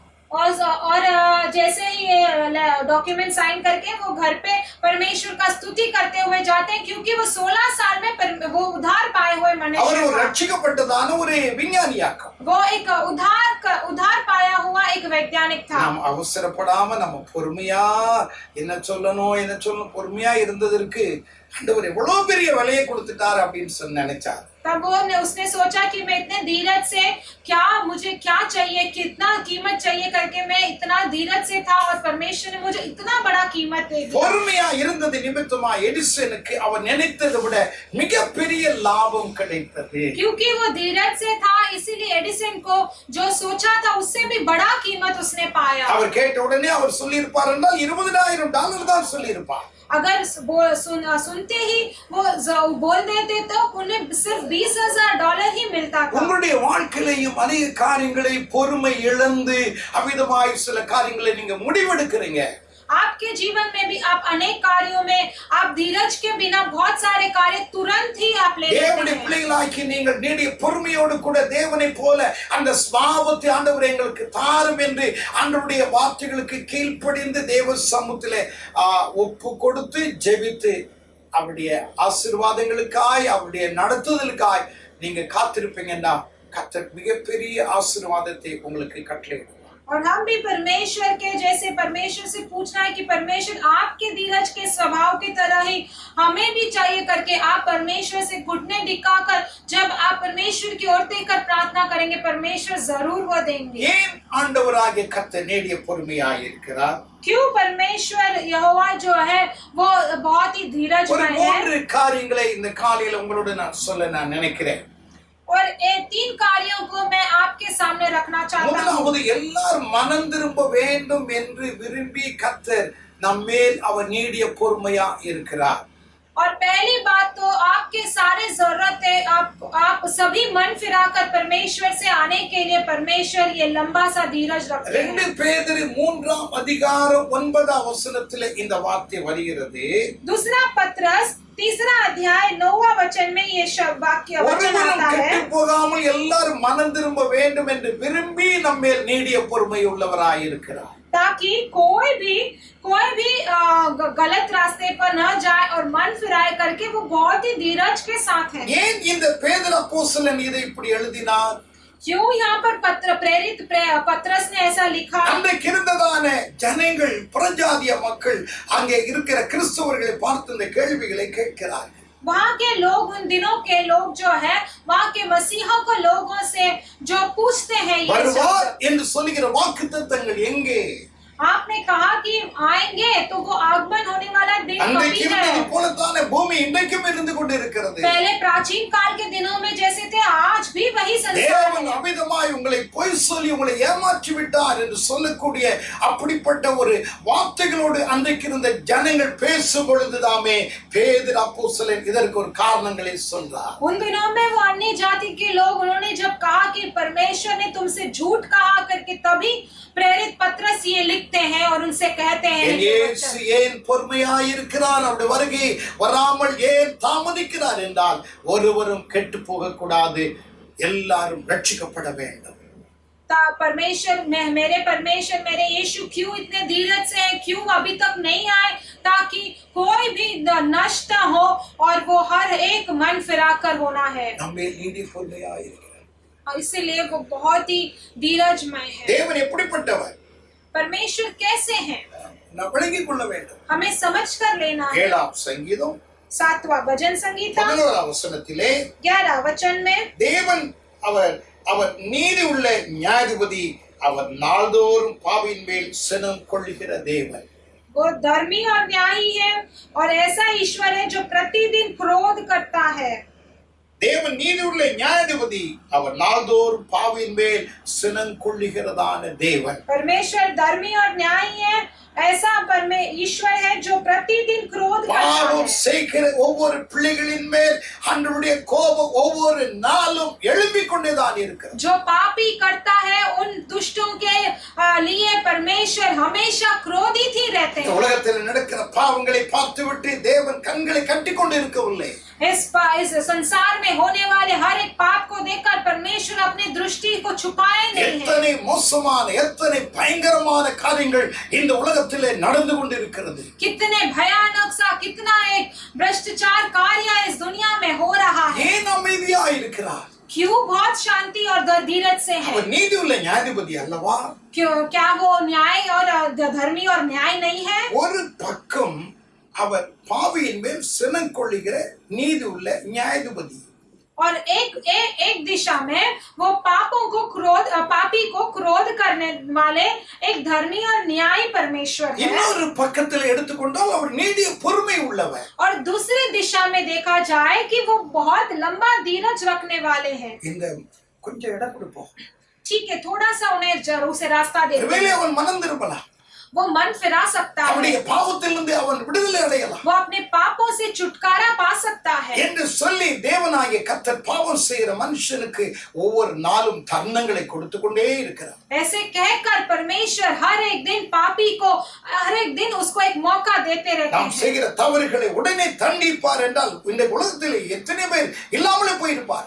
अगर हम कोई भी पाप करते हैं, गलतियां करते हैं, अगर हमें तुरंत दंड मिल जाता तो इस संसार में कोई भी नहीं ஒரு रहेगा। பக்கம் நீதியுள்ள நியாயாதிபதி பாவியின் மேல் சினம் கொள்ளுகிறார், एक तरफ पे धर्मी और न्याय परमेश्वर पापी को क्रोध करते हैं, இன்னொரு பக்கம் நீடிய சாந்தம் உள்ளவராய் நீடிய பொறுமை உள்ளவராய் இரக்கம் உள்ளவராய் ஒரு சந்தர்ப்பம் கொடுப்போம், दूसरे அவர் दिशा ரட்சிக்கப்படுவார் என்று கர்த்தர் அவன் மேல் இரக்கம் உள்ளவராய் இருக்கிறார். दूसरी दिशा में जो लंबा धीरज, लंबा शांति और इतना कृपा भरा परमेश्वर जो है वो कहते हैं कि ठीक है उसे मन फिराने दो, मैं उसे एक मौका லூக்கா दूंगा। 13:13 அதிகாரம் 7-8 வசனத்திலே இந்த மரம் இந்த வருஷமே இருக்கட்டும். इसलिए लूका 13:7 और 8 में हम पढ़ते हैं कि ठीक है ये पेड़ आज भी रहने दो। ஒவ்வொரு வருஷமும் கர்த்தர் தவணையாய் கூட்டிக் கொண்டே வருகிறார். हर एक साल उस पेड़ का आयु बढ़ाते இந்த जाते வார்த்தைகளை हैं। கேட்கிற நீங்கள் ரட்சிக்கப்படாது இருக்கிறீங்களா? अगर ये वचन सुनने वाले आप उद्धार नहीं पाए हो क्या? இரக்கம் உள்ளவராய் நீங்க மனம் திரும்ப வேண்டும் என்று கர்த்தர் விரும்புகிறார். आपके ऊपर दयालु परमेश्वर आप मन फिराना चाहते हैं। அநேக ஆண்டுகளுக்கு முன்பாக ஒரு நல்ல பெற்றோருக்கு ஒரு மகன் பிறந்தார். अनेक साल पहले एक माता पिता को एक पुत्र जन्म हुआ। அவனை செல்வமாய் நல்ல பெரிய வசதி உள்ளவர்கள் செல்லமாய் அவனை வளர்த்து கொண்டு வந்தார். என்றால் ஒரே ஒரு மகன், बहुत बड़े अमीर घराने के लोग थे, इसीलिए उस पुत्र को बहुत ही प्यार से बहुत ही अच्छे से बढ़ाया। அவனுக்கு கொடுத்து வந்தார். जो भी वो मांगता था उसे दिया जाता था। அவனோ ஒரு குடிகாரனாய் ஒரு பயங்கரமான ஒரு போக்கிரியாக அவன் வாழ்ந்து வந்தான். लेकिन वो एक शराबी बन गया, वो बहुत ही पापी करने वाला बन गया था। தன்னுடைய தேவைகளுக்காக தன் பெற்றோரிடத்தில் வருவான். அதுவும் தகப்பன் இல்லாத நேரத்திலே தாயினிடத்தில் வந்து தன்னுடைய கையில ஒரு கத்தியை எப்பொழுது வைத்திருப்பான். और उसके जरूरत के लिए माँ के पास आता था, वो भी जब उसके पिता नहीं रहते थे तब वो आता था, हमेशा हाथ में एक चाकू रखता था। பணத்தை கொடுக்கணும், இல்லைன்னா உன்னை நான் குத்தி கொன்றுவேன். और ऐसे कहता था कि तुम मुझे पैसा देना वरना मैं तुझे मार அந்த அம்மாவும் डालूंगा। பயந்துட்டு பணம் கொடுப்பாங்க. और वो माँ वो डरते हुए भी उसे இப்படித்தான் நம்முடைய पैसा வாழ்க்கை देती थी। அவிதமாய் ஸ்தோத்திரம் மாறிக்கொண்டே போய்கொண்டிருந்தது. அவனை திருத்த எவ்வளவு பிரயாசம் எடுத்தார்கள், ஒன்றும் முடியவில்லை. ऐसा ही उसका जीवन जा रहा था। उसे सुधारने के लिए बहुत मौका दिया, लेकिन कुछ सभी व्यर्थ हो गया। ஒரு நாள் அவனுக்கு அதிகமான பணம் தேவை இருந்தது. एक दिन उसे अधिक पैसा की जरूरत था। தன்னுடைய கத்தியை நன்றாக கூர்மையாக தீட்டிக் கொண்டு தன் தாயினிடத்தில் ஓடி வந்தான். अपने चाकू को बहुत ही दार करके वो अपने माँ के पास आया। எனக்கு இன்றைக்கு இவ்வளவு பணம் எனக்கு வேணும், இல்லாவிட்டால் உன்னை நான் குத்தி கொண்டு விடுவேன், நீ எனக்கு தேவையில்லை என்று சொன்னான். मुझे इतना पैसा का जरूरत है, अगर नहीं देगी तो मैं तुझे मार डालूंगा, तू मुझे जरूरत नहीं है करके उसने அவனுடைய कहा। தாய் அவனுடைய கணவருக்கு போன் பண்ணி அவரை வரவழைத்தார். उसकी माँ ने उसके पति को कॉल करके उसने उन्हें बुलाया। பையனுடைய பிரச்சனை பெரிய பிரச்சனை ஆயிடுச்சு, வந்து பாருங்க. और बेटे का जो समस्या है बहुत बढ़ गया है, आप आकर देखो। பையனை வந்து பார்க்கும் பொழுது அவன் கையில கத்தி இருக்கிறது, தன் தாயை அவனை குத்துவதற்காக நெருங்கி கொண்டிருக்கிறான். जब वो बेटे को देखते हैं तो देखता है कि उसके हाथ में एक चाकू है, वो माँ को मारने के लिए तैयार है। தன் தாயை கொன்று விடுவான் என்று தகப்பன் அறிந்தார். उसको पिता को पता चल गया कि वो माँ को मार डालेगा। இன்னும் பொறுமையா இருந்து பிரயோஜனம் அல்ல. अभी शांति रहने से कोई फायदा नहीं தன் है। வீட்டில் இருந்ததான தன் பீரோல இருந்ததான அந்த கை துப்பாக்கி எடுத்தார். தன் மகனை பார்த்து சொன்னார், நீ அந்த கையில இருக்கிற கத்தி கீழே போடாவிட்டார் उन्हें नाम सुट கொண்டு விடுவேன். उसके कबड़ के अंदर रखा गया वो बंदूक को निकालते हैं उसके पिता और उससे कहते हैं बेटे से कि अगर तू नहीं सुना तो मैं तुझे मार அவன் डालूंगा। கேட்கவில்லை, தன் தாயை கொல்லுவதற்காய் மிக பக்கத்துல வந்துட்டான். वो नहीं सुना, लेकिन वो अपने माँ को मारने के लिए बहुत नजदीक आ गया था। தகப்பன் தன் கையில இருக்கிற துப்பாக்கினால் சுட்டார். அந்த பையன் கீழே விழுந்து அதே இடத்துல மடிந்து போனான். उसके पिता ने अपने बंदूक से उस बेटे को मार डाला और वो वहीं पर ही मर गया। பிள்ளை மேல பெற்றோர் விழுந்து அழுதார்கள். और उसके दोनों माँ पिता और उस बेटे के ऊपर रो रहे எவ்வளவு காலம் நாங்கள் காத்திருந்தோம் और कह रहे थे कि हम कितने धीरज के साथ तुझे मौका दिया था सुधारने के लिए, வீணாய் உன் ஜீவன் போய்விட்டது என்று அழுதார்கள். लेकिन तेरे पापों के कारण ऐसे ही व्रत में तेरा जीवन चला गया करके रोने लगे। கீழ்ப்படியாத பிள்ளைகளின் மேல் தேவன் சினம் கொள்ளுகிற தேவனாக மாறுவார். और जो बच्चे जो सुनते नहीं हैं परमेश्वर उस पर क्रोध दिखाते हैं। ஆகவே இது ரட்சணிய நாள், இது அனுக்கிரக காலம். और ये जो है ये एक अनुग्रह का दिन है। ஆண்டவருடைய பிள்ளைகளாகிய நாம் அதற்கு ஆண்டவருடைய வார்த்தைக்கு நாம் செவி கொடுக்க வேண்டும். इसीलिए परमेश्वर के बच्चे हम परमेश्वर के वचनों की ओर देखना है। என்னை ஏற்றுக்கொள்ளுங்க, என்னுடைய பாவத்தை மன்னிங்க என்று கேட்டு பாருங்க, உங்களை ரட்சிப்பார். அப்படி ரத்தம் உங்களை பரிபூர்ணமாய் கழுவி உங்களை சுத்திகரிக்கும். हम परमेश्वर से पूछना है, यीशु मुझे उद्धार कीजिए, आपके लहू से मुझे धोइएगा, पूछिएगा, परमेश्वर आपको उद्धार करेंगे जरूर। எல்லாரும் மனம் திரும்ப வேண்டும் என்று நம்ம நீடிய பொறுமையாய் இருக்கிறார். पहली बात परमेश्वर चाहते हैं कि हम सभी बहुत लंबा धीरज रखें। இரண்டாவதாக दूसरी बात தேவன் தம்முடையவர்களின் விஷயத்தில் நீடிய பொறுமையுள்ளவராய் இருக்கிறார். दूसरी बात परमेश्वर अपने लोगों के विषय में बहुत लंबा धीरज रखते हैं। லூக்கா எழுதின சுவிசேஷம் 18ஆம் அதிகாரம் लूका सुसमाचार का पुस्तक 18 अध्याय 7-8 वचनத்தை நான் வாசிக்கிறேன். 7-8 वचन पढ़ेंगे। அந்தபடி தேவன் தம்மை நோக்கி இரவும் பகலும் கூப்பிடுவர்களாகிய தம்மால் தெரிந்து கொள்ளப்பட்டவர்களின் விஷயத்தில் நீடிய பொறுமையுள்ளவராயிருந்து அவர்களுக்கு நியாயம் செய்யாமல் இருப்பாரோ, சீக்கிரத்தில் அவளுக்கு நியாயம் செய்வார். तो परमेश्वर अपने चुने हुआ न्याय न चुकाएंगे जो रात दिन उसकी दुआएं देते रहते हैं, और क्या वो उनसे विषय में देर करेगा? नहीं, जरूर वो उनको जरूर न्याय चुकाएंगे। தம்மால் தெரிந்து கொள்ளப்பட்ட விஷயத்தில் நீடிய பொறுமையுள்ளவராயிருந்து நியாயம் செய்வார். परमेश्वर ने जो हमें चुना है उनको बहुत धीरज के साथ परमेश्वर उनका न्याय चुकाएंगे। தம்முடைய ஜனம் யார், தம்மை நோக்கி ஜெபிக்கிறவர்கள் யார் என்பது ஆண்டவருக்கு தெரியும். अपने प्रजा कौन है, हम मेरे और देखकर कौन प्रार्थना कर रहा है करके परमेश्वर जानते हैं। 1000 பேர் இருந்தாலும் உங்களுடைய பிள்ளையை நீங்கள் கண்டிப்பாய் நீங்கள் பார்க்க முடியும். कितने हजार लोग भी हो, लेकिन आप अपने पुत्रों को जरूर ढूंढ पाएंगे। அதே போல எத்தனை 1000 பேர் இருந்தாலும் தேவனுடைய பிள்ளைகள் யார், தம்மால் தெரிந்து கொள்ளப்பட்ட மக்கள் யார் என்பது ஆண்டவருக்கு தெரியும். और इसी तरह कितने हजार लोग भी होंगे तो भी परमेश्वर जानते हैं कि मेरे से चुने हुए पुत्र कौन है और उनका न्याय मैं चुकाऊंगा। 2 தீமோத்தேயு 2ஆம் அதிகாரம் 19ஆம் வசனத்தில் அப்படி நாம் வாசிக்கிறோம்। दूसरा तीमुथियुस का पुस्तक 2:10 में हम ऐसे पढ़ते हैं। ஓ தம்முடைய ஜனங்கள் யார் என்பதை அவர் அறிவார்। वो जानते हैं कि उनका प्रजा कौन है। உங்களுடைய எதிர்பார்ப்பு என்ன? आपका जरूरत क्या है? நீங்கள் எதற்காக ஜெபித்துட்டு வர்றீங்க? आप किसके लिए आप प्रार्थना करते आ रहे हैं? ஏன் அவிதமா நீங்க சோர்ந்து போறீங்க? क्यों आप निराश हो रहे हो? என்பதை ஆண்டவராகிய கர்த்தர் கவனிக்கிறார்। ऐसे करके परमेश्वर यहोवा ध्यान देते हैं। ஒருவேளை நாம நினைக்கிறோம் ஆண்டவர் ஏன் இப்படி என் காரியத்துல பொறுமையா இருக்கிறார்? आपको लगेगा कि क्यों परमेश्वर मेरे कार्य में इतना धीरज से है? எனக்கு ஏன் உடனே பதில் கொடுக்காமல் தாமதிக்கிறார்? क्यों परमेश्वर मुझे तुरंत जवाब नहीं दे रहे और इतना लंबा समय ले रहे हैं? இவ்வளவு காலங்கள் நான் ஜெபம் பண்ணிட்டு இருக்கிறேன்। कितने समय से मैं प्रार्थना करते आ रही என்று ஒருவேளை நீங்கள் நினைக்கலாம்। हूँ। ऐसे आप सोच सकते हैं। இந்த காலையில इस सुबह के समय அதற்குரிய पर காரியங்களை உங்களுக்கு விளக்கமாய் உங்களோடு நான் பேச வந்திருக்கிறேன்। इसके बारे में आपको एक समझाकर बताना चाहता हूँ। நம்முடைய தேவன் நம்மை தேர்ந்தெடுத்திருக்கிறவர்।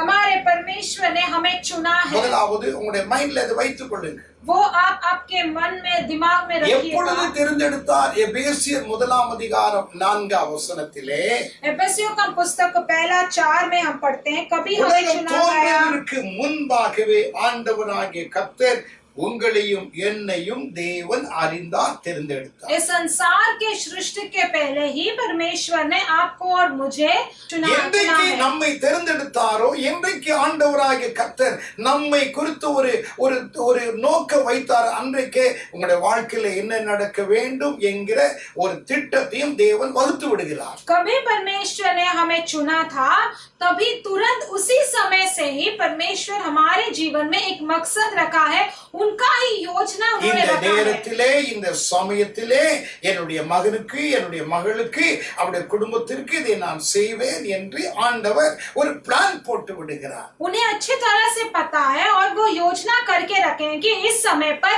इन दिनों में अपने बेटों को, उनके परिवार को मैं ये सभी कुछ ஒரு करूंगा। கால அட்டவணையை தேவன் ஒரு டைம் டேபிள் போட்டு விடுறார்। एक टाइम टेबल जो है वो बनाकर रखते हैं। அதைத்தான் இங்கே பிரசங்கி 3ஆம் அதிகாரம் 11ஆம் வசனத்திலே இதை குறித்து இப்படி எழுதுகிறார்।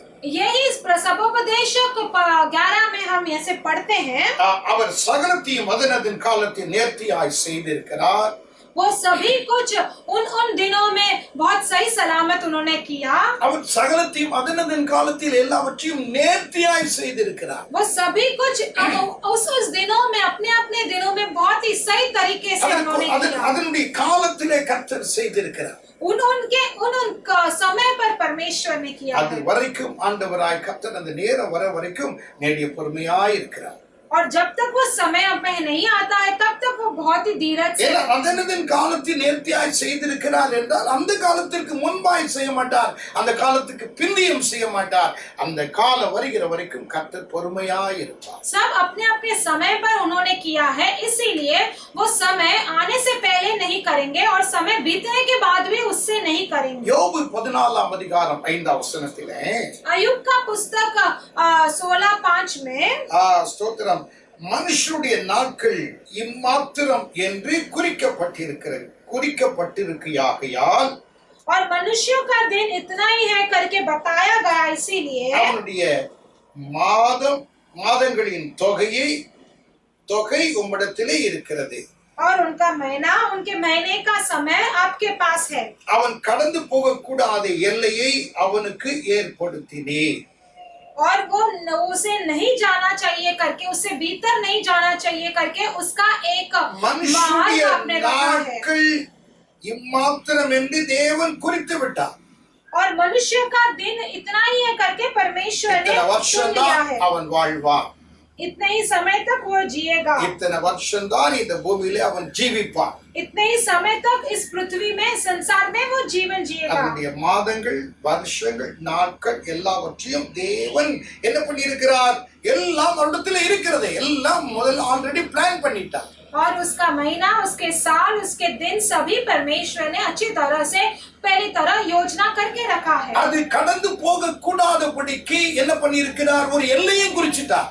और उसे वो भीतर नहीं जाना चाहिए करके परमेश्वर ने उसके लिए एक रुकावट भी रख लिया है அதை ஒருவனும் தாண்ட முடியாது ताकि वो कोई भी उसके वो लाइन से बाहर नहीं जाए தேவன் இந்த பூமியில இருக்கும்போது சிலருடைய வாழ்க்கையில அற்புதங்களை செய்து உயிரோடு கூட எழுப்பினார் அது வேறு ஒரு காரியம் और परमेश्वर जब तक इस पृथ्वी में थे तब उन्होंने बहुत सारे अद्भुत किया और बहुत लोग बहुत समय तक थे वो अलग कार्य है ஆனால் लेकिन தேவன் என்ன பண்றார் எல்லாவற்றையும் முன்குறித்து விடுகிறார் लेकिन परमेश्वर पहले से सब कुछ नियमित करके रखते हैं அது வரைக்கும் ஆண்டவருடைய பிள்ளைகளாகிய நீங்கள் நானும் அறிந்து கொள்ள வேண்டும் நாம் பொறுமையா இருக்கணும் கர்த்தர் நமக்குரிய காரியத்தை கட்டாயம் நிறைவேற்றுவார் तब तक आप परमेश्वर के बच्चे आप बहुत ही धीरज रखना है शांति से रहना है परमेश्वर जरूर अपने सही समय पर करेंगे 8:28 வாசித்து பாருங்கள் रोमियो का पुस्तक 8:28 में அன்றியும் அவருடைய தீர்மானத்தின்படி அழைக்கப்பட்டவர்களுக்கு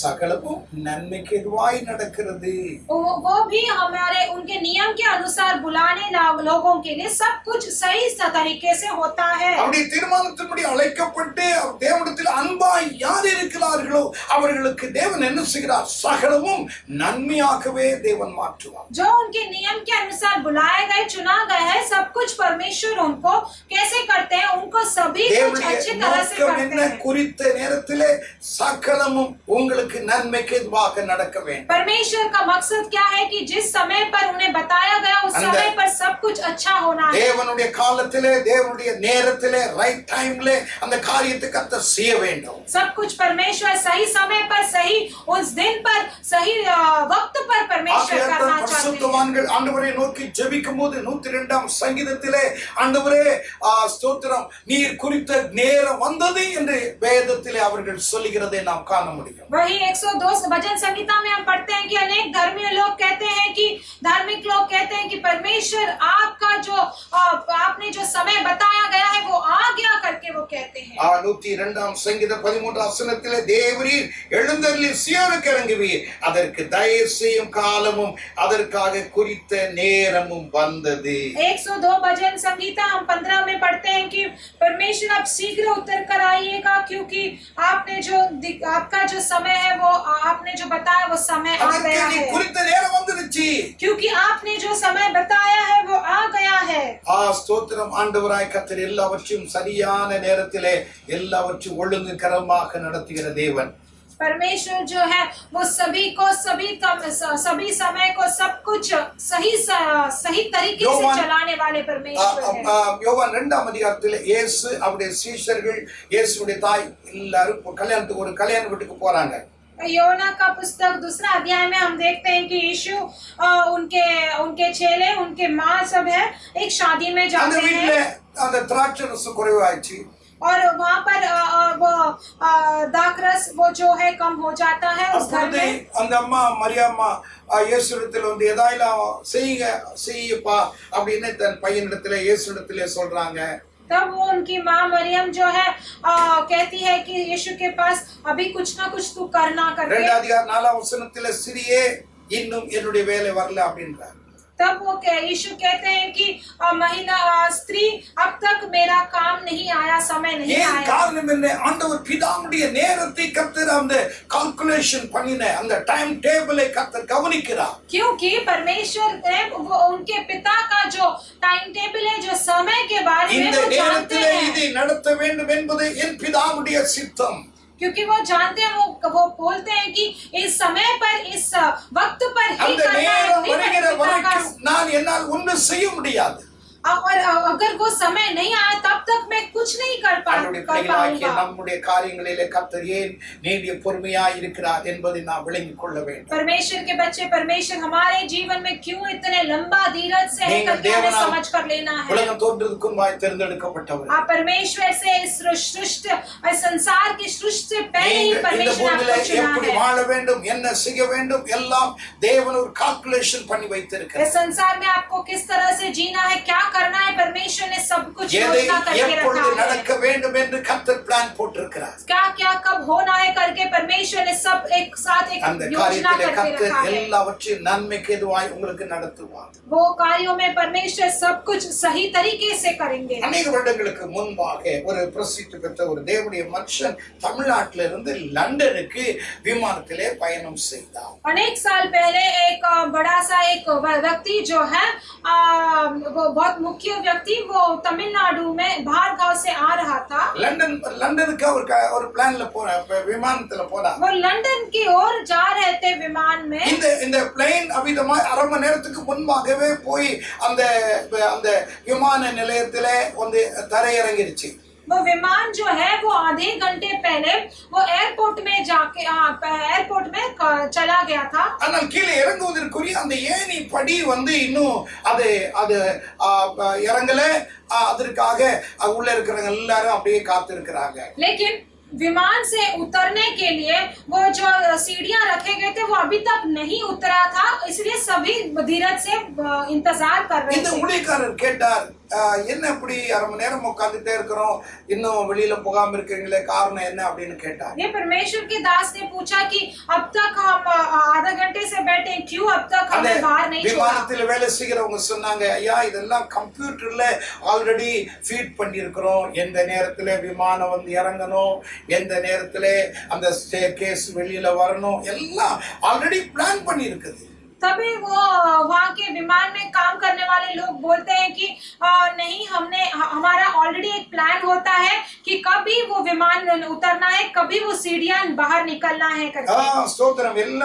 எல்லா விமானத்துக்கு அப்படிதான், எல்லாம் ஒரு கம்ப்யூட்டர் தான். सभी विमान में ऐसे ही फिटिंग्स करके रखते हैं। ஸ்தோத்திரம். அதுக்கு முன்னாடி நம்ம இறங்கணும்னு நினைச்சால இறங்க முடியாது. उससे पहले हमें उतरना चाहे तो भी नहीं उतर पाएंगे। டைம் வரும்போது அதா தன்னாலே இறங்கிடும். वो समय आने तक वो बराबर से सही तरीके से हम हो जाता है। அவர் அறிந்து கொண்டாராம், तभी उन्होंने एक बात सोचा, ஒரு மனுஷனே ஒரு டைம் டேபிள் போட்டு ஒரு காரியத்தை செய்வான்னா, जब एक मनुष्य ही एक टाइम टेबल बनाकर एक कार्य करता है சராசரங்கள் உருவாக்கின தேவன் எத்தனை அருமையாய் தம்முடைய பிள்ளைகளுக்கு காரியங்களை செய்ய மாட்டார். सारे सृष्टि को प्रकृति की है वो सर्वशक्तिमान जो है, कितने प्यार से अपना एक सही टाइम टेबल बना के रखा है। टाइम टेबल போட்டு வச்சிருக்கிறார். अब परमेश्वर ने हमारे लिए भी एक टाइम टेबल रखा है। ஸ்தோத்திரம். ஆகையால் நம்முடைய ஜெபத்துக்கு பதில் வரலையே, தாமதிக்குதேன்னு சொல்லி கவலைப்படக்கூடாது. इसलिए हमें ऐसा नहीं सोचना है कि मेरे प्रार्थना का जवाब अब तक नहीं आया, इतना देर क्यों हो रहा है। என்ன எப்ப வரணும், கண்டிப்பா வரும்.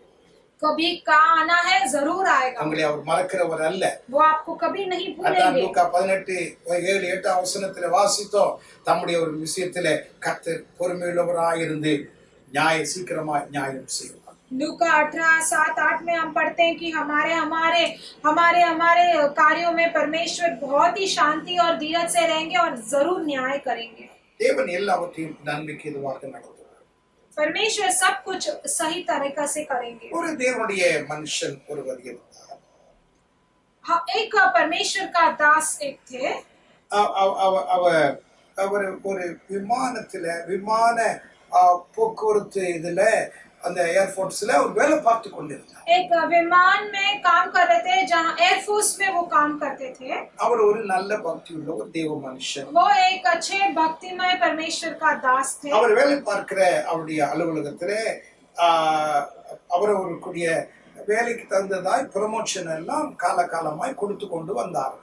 वो उनके जहाँ पर वो एयरफोर्स में काम करते थे वहाँ पर उनको प्रमोशन हमें सही वक्त पर होता था। இவருக்கு ப்ரமோஷன் வரக்கூடிய ஒரு நேரம், अब इनका प्रमोशन आने वाला समय था। அவர்களுக்குள்ள வேலை செய்கிற அநேகருக்கு ப்ரமோஷன் வந்துச்சு. ஆனா இவருடைய அந்த லிஸ்ட்லயும் அந்த பேர் இல்ல, இவருடைய பேரு அப்படியே ஒமிட் பண்ணிட்டாங்க. उनके साथ जो भी काम कर रहे थे उनका सभी का प्रमोशन हो गया था, लेकिन अब तक इनका प्रमोशन नहीं आया, उनका लिस्ट में भी इनका नाम। அப்படியே நண்பர்கள் எல்லாரும் ப்ரமோஷன் பெற்றவங்க எல்லாம் வந்து என்ன உன்னுடைய பேர் என்ன அந்த லிஸ்ட்ல இல்லையே, என்ன காரியம், போய் கேட்டியா அப்படி இப்படின்னா சொன்னாங்க. तब उसके सारे मित्रों ने कहा कि क्यों अब तक तेरा नाम प्रमोशन लिस्ट में नहीं आया, क्यों, क्या कार्य है, तू जाके पूछ। அவருக்கு ரொம்ப கவலையாயிருச்சு அந்த வார்த்தை கேட்ட உடனே. அப்போ மனசுக்குள்ளே சொல்லிட்டா, எல்லா நன்மைக்கு எதுவாக கர்த்தர் நடத்துவார் அப்படின்னு சொல்லிட்டு அப்படியே தன்னை தேய்ச்சி கொண்டு அவர் போயிட்டார். तब उन्हें बहुत दुख हो गया ये सुनकर। तब वो मन के अंदर ही बोलने लगे कि परमेश्वर सब कुछ अपना काम भलाई சில के हित से ही करेंगे। சில நாட்கள் கடந்தது. और कई दिन बीत गए। திடீரென்று ஒரு நோட்டீஸ் போர்டில் அப்படி ஒரு போட்டிருந்தாங்க, யாருக்கெல்லாம் இந்த குறிப்பிட்ட இந்த சம்பளத்துக்கு மேலே யாரெல்லாம் சம்பளம் வாங்குறாங்களோ அவங்கெல்லாம் நீக்கப்படுவார்கள். காரணம் இந்த விமான கம்பெனி ரொம்ப நஷ்டத்தில் ஓடிட்டு இருக்கு. और ऐसा बोला गया, वहाँ पर एक नोटिस बोर्ड में लिखा गया था कि जो कोई भी इस पगार से भी अधिक पगार ले रहे हैं उन्हें निकाला जाएगा, क्योंकि बहुत नष्ट में ये कंपनी चल रहा है। போன மாதத்துல ப்ரமோஷன் வாங்குறவங்க எல்லாரும் அந்த லிஸ்ட்ல இருக்காங்க. गए महीने में जो भी प्रमोशन लिए थे वो सभी ये लिस्ट में मौजूद हैं। हाई நல்ல சம்பளம் வாங்கக்கூடியவர்கள், क्योंकि उन्हें प्रमोशन मिल गया था और अच्छा पगार भी அதனால मिल அவங்க रहा था। சம்பளத்தை கொடுத்து அவங்களுக்கு வேண்டிய பணத்தை கொடுத்து அவங்க வேலையை விட்டு எடுத்துட்டான். इसलिए उन्हें जो पगार देना था देकर उन्हें काम से भी निकाल दिया गया। ஆண்டவர் இவருடைய வாழ்க்கையில ஒரு அற்புதங்களை செய்யும்படியாக காத்திருந்தார். लेकिन परमेश्वर इसीलिए इनके जीवन में एक अद्भुत कार्य करने के लिए इंतजार कर रहे हैं। இவரை கொண்டு போகாமலே முதல்ல நிறுத்திட்டார். वो लिस्ट के अंदर इन्हें डाला नहीं, पहले ही इन्हें रुका दिया गया। முதல்ல அவருக்கு ப்ரமோஷனே வரல. पहली बात तो उन्हें प्रमोशन नहीं मिला। இரண்டாவது दूसरी बात, அவருக்கு இது எல்லாரும் போன பிற்பாடு அடுத்த 2 மாதத்துக்குள்ளாக அந்த கம்பெனி நல்ல ஓட ஆரம்பிச்சது, இவருக்கு ப்ரமோஷன் வந்தது, சம்பளமும் கூடுதலாய் கிடைத்தது. और उसके बाद 2 महीने के बाद इन्हें अच्छा प्रमोशन मिल गया और उनके वो कंपनी भी और बढ़ता गया, उन्हें अच्छा पगार भी मिलता गया। இவருக்கு ரொம்ப சந்தோஷம். इनको बहुत खुश हो गए। கர்த்தர் எவ்வளவு நல்லவர், और परमेश्वर कितना भला है। தாமதச்சு இப்படி எனக்கு எல்லாருக்கும் கிடைச்சு எனக்கு கிடைக்கலையே நான் கவலைப்பட்டேன். मैं इतने दिन से मैं बहुत दुख था कि सबको प्रमोशन मिल गया, मुझे नहीं मिला। அப்பா எல்லாரையும் போல அல்ல, உன்னை நான் அறிந்திருக்கிறேன். लेकिन पिता उन्होंने कहा कि बेटे सबके जैसे नहीं, मैं तुझे जानता हूँ, உன் நிலைமை எனக்கு தெரியும், तेरा स्थिति मैं जानता हूँ। அதனால அவங்கள எல்லாம் வெளியே அனுப்பிட்டேன். मैंने उन सबको बाहर भेज दिया, ப்ரமோஷன் கிடைக்கலதான், लेकिन तुझे प्रमोशन तो मिला नहीं। ப்ரமோஷனும் கொடுத்துட்டேன், நீ கண்டினியூவா இந்த கம்பெனில நீ வேலை பார்க்கலாம். अब तुझे मैंने प्रमोशन भी दे दिया और अब आगे भी तू इस कंपनी में काम कर सकता தேவன் है। எத்தனை நல்ல ஒரு யோசித்து பாரு. हमारे परमेश्वर कितना भला है, सोचिएगा। நம்முடைய ஜனங்களின் மத்தியில தன் ஜனங்களின் காரியத்துல நீடிய பொறுமையா ஏறி இருக்கிறார். தம்முடைய பிள்ளைகளுக்கு நன்மையாக நடத்தணும், சரியான நேரத்துல நடத்தணும், தம்முடைய பிள்ளைகள் ஆசீர்வதிக்கப்படும். परमेश्वर हमारे कार्यों में, अपने बच्चों के कार्यों में क्यों बहुत ही धीरज से और शांति से रहते हैं, ताकि वो बहुत सभी कुछ अच्छे समय पर करना है, अच्छा ही करना है, अपने बच्चों को सही समय पर करना है। ஒரே ஒரு காரியத்தை நான் சொல்லி முடிச்சறேன், நேரம் ஆயிடுச்சு. एक कार्यों को मैं बोलकर समाप्त करता हूँ। 2 தெசலோனிக்கேயர் 3ஆம் அதிகாரம் 5ஆம் வசனம். दूसरा तेसलोनियों का पुस्तक 3 अध्याय 5वां वचन। கிறிஸ்துவின் பொறுமைக்கு நேராக உங்களை நடத்துவாராக। परमेश्वर मसीह के धीरज की ओर प्रभु तुम्हारे मन की अगुवाई करे। அப்போஸ்தலனாகிய பவுல் அங்கே தெசலோனிக்கே புறஜாதியிலிருந்து வந்ததான தெய்வ பிள்ளைகளுக்கு அவர் எழுதுகிறார், கிறிஸ்துவின் பொறுமைக்கு நேராக தேவன் உங்களை நடத்துவாராக। प्रेरित पौलुस जो है, जो अन्य जाति के लोगों से, वो तेसलोनियों के लोगों से बाहर निकल के जो उद्धार पाते हैं, उन मसीहों को लोगों के लिखे अनेकருடைய பொறுமையை குறித்து நாம் வாசிக்கிறோம்। हम शास्त्र में अनेक सारे धीरज के बारे में எபிரேயர் 6ஆம் அதிகாரம் इब्रानियों का पुस्तक 6 अध्याय 12 இருந்து 15 வரைக்கும் வாசித்தால் ஆபிரகாமின் பொறுமையை நாம் பார்க்கலாம்। और 12 से 15 तक पढ़ेंगे तो हम अब्राहम का धीरज के बारे में पढ़ सकते हैं। 40ஆம் சங்கீதம் 1ஆம் வசனத்திலே தாவீதின் பொறுமையை குறித்து பார்க்கலாம்।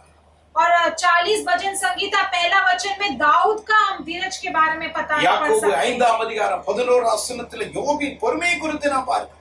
या और याकूब 5:15 में हम अय्यूब के धीरज के बारे में पढ़ते हैं। இப்படி எத்தனை பரிசுத்தவான்கள் இந்த பூமியிலே பொறுமையா இருந்தார்கள் என்று பரிசுத்த வேதம் நமக்கு சொல்லுகிறது। ऐसे बहुत सारे धार्मिक लोग, पवित्र लोग जो है धीरज से थे करके पवित्र शास्त्र कहता है। எல்லாருடைய பொறுமையையும் அவ்விதமாய் இங்கே அப்போஸ்தலனாகிய பவுல் அறிமுகப்படுத்தி இதை ஃபாலோ பண்ணுங்கன்னு சொல்லல, ஆனா கிறிஸ்துவின் பொறுமையை ஃபாலோ பண்ணும்படியாக கற்றுக் கொடுக்கிறார்। लेकिन सबके धीरज के बारे में तो आप भी ऐसे ही मानिएगा करके प्रेरित पौलुस नहीं कहते, लेकिन मसीह के धीरज के बारे में कहते हैं कि वो अगुवाई आप பொறுமைக்கு நேராக தேவன் உங்களை நடத்துவாராக. मसीह के धीरज की ओर प्रभु तुम्हारे मन की अगुवाई करे. பொறுமைக்கு இயேசுவானவர் தான் அமிதமாய் ஒரு நல்ல மாதிரி. और जो धीरज का जो यीशु ही एक है जो अच्छे चिन्ह है. அப்போஸ்தல நடபடிகள் 8ஆம் அதிகாரம் प्रेरित का पुस्तक 8वां अध्याय 32-33 வசனத்திலே 32-33 में அவர் மயிர் கத்தரிக்கிறவருக்கு முன்பாக சத்தமிடாதிருக்கிற ஆட்டை போல தம்முடைய வாயை திறவாதிருந்தார். और वो जो एक जो नाई जो है जो काटते हैं उस बकरी को शांति से रखता है, वैसे वो है. அப்படி அமைதியாய் பொறுமையா இருக்கும் பொழுது தன்னுடைய நியாயம் எடுபட்டு போகுமே இல்லாமல் போகுமே என்பது அவருக்கு தெரியும். और ऐसे वो धीरज से है तो क्योंकि उन्हें वो जानते हैं कि उनका न्याय जो है वो वहां पर काम नहीं आएगा. 8:33 வாசிக்கிற அவருடைய நியாயம் எடுத்து போடப்பட்டது. और 8:33 में हम पढ़ते हैं कि उनका न्याय जो है निकाला गया था. அந்த அளவுக்கு ஆண்டவராகிய கர்த்தர் நீடிய பொறுமையோடு கூட அவருக்கு வந்த பாடுகளிலே, துன்பத்திலே, உபத்திரவத்திலே, தூஷணங்களிலே, அவமானத்தின் மத்தியிலே நீடிய பொறுமையாயிருந்தார். और उनको जो भी परेशानी, जो भी दुख आया, जो भी निंदा, जो भी अपमान आया, उस सब में लिखा गया है कि परमेश्वर एक बहुत ही धीरज और शांति से थे. இந்த பூமியில வரும் பொழுது, इस पृथ्वी में जब हम आते हैं, சிலுவையில் அறியப்படும் பொழுது, और इस पृथ्वी में आते ही उनके सूली पर चढ़ने पर அவர் பலவீனராய் இருந்தார் என்று பரிசுத்த வேதம் சொல்கிறது. वो बहुत ही कमजोर थे करके पवित्र शास्त्र कहता है. 2 கொரிந்தியர் 13ஆம் அதிகாரம் 4ஆம் வசனத்திலே 2 कोरिन्थियों का पुस्तक 13 अध्याय 4 वचन में பலவீனராய் சிலுவையில் அறையப்பட்டார். और वो बहुत ही निर्बलता के कारण அவர் சிலுவையில் அறையப்படும் பொழுது அவர் பலவீனராய் காணப்பட்டார். जब उन्हें क्रूस पर चढ़ाया गया था वो बहुत ही निर्बलता से थे. ஏன் இவ்விதமாய் பலவீனராய் மாற வேண்டும்? क्यों इतना निर्बल होना है? அவர் யார்? क्यों वो कौन है? அவர் பலவீனரா? क्या वो कमजोर है? 193ஆம் சங்கீத 1ஆம் வசனத்தை வாசித்து பாருங்க. और 93 भजन संगीता पहला वचन आप पढ़ के देखिए. வேதம் சொல்கிறது, शास्त्र कहता है அவர் பராக்கிரமத்தை தன்னுடைய உடையாக அவர் தரித்திருக்கிறார். और वो उनके इतने बड़े पराक्रम को वो अपने वस्त्र में पहना के அவருடைய வஸ்திரமே பராக்கிரமம் நிறைந்ததை காட்டுகிறது. और उनका जो पहिराव है वो महात्म्य है.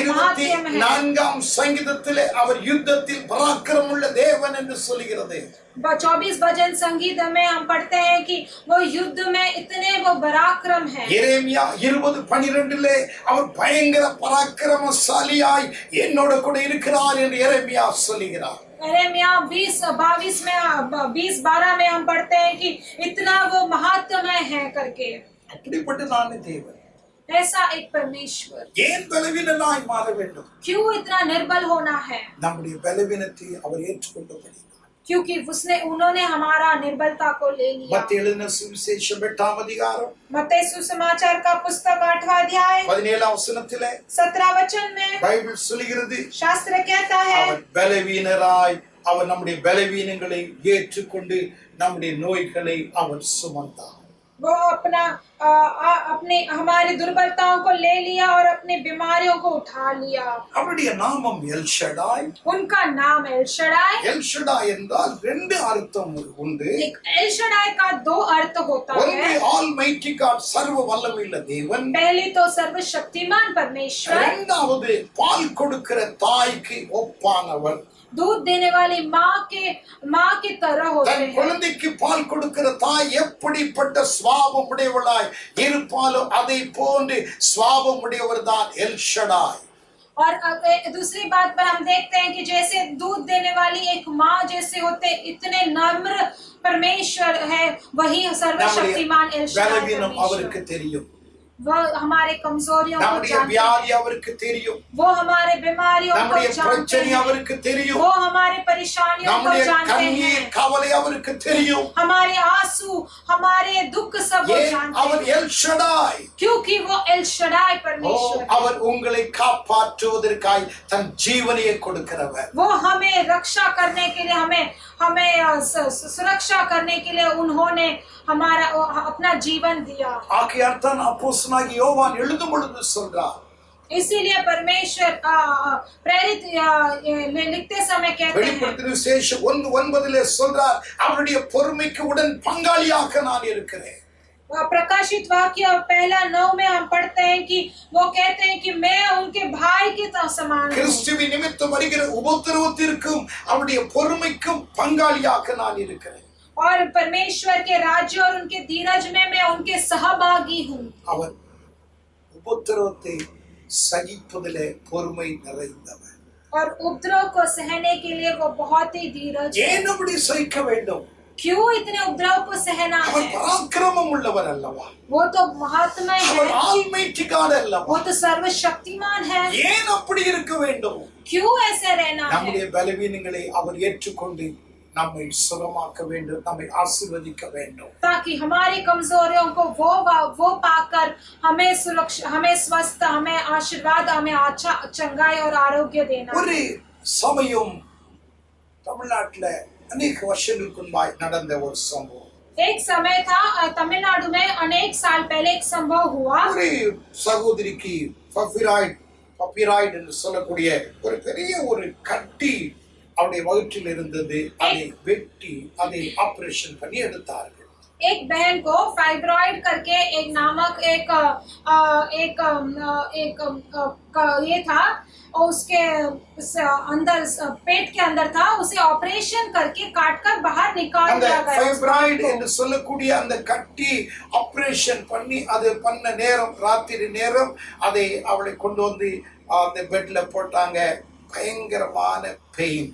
वो फाइब्रॉइड के घाट निकालते ही उसे बहुत दर्द था। उसे उसी रात के समय पर उसे वो एक बिस्तर में डाला गया था उस अस्पताल में। அவளால் உறங்க முடியல.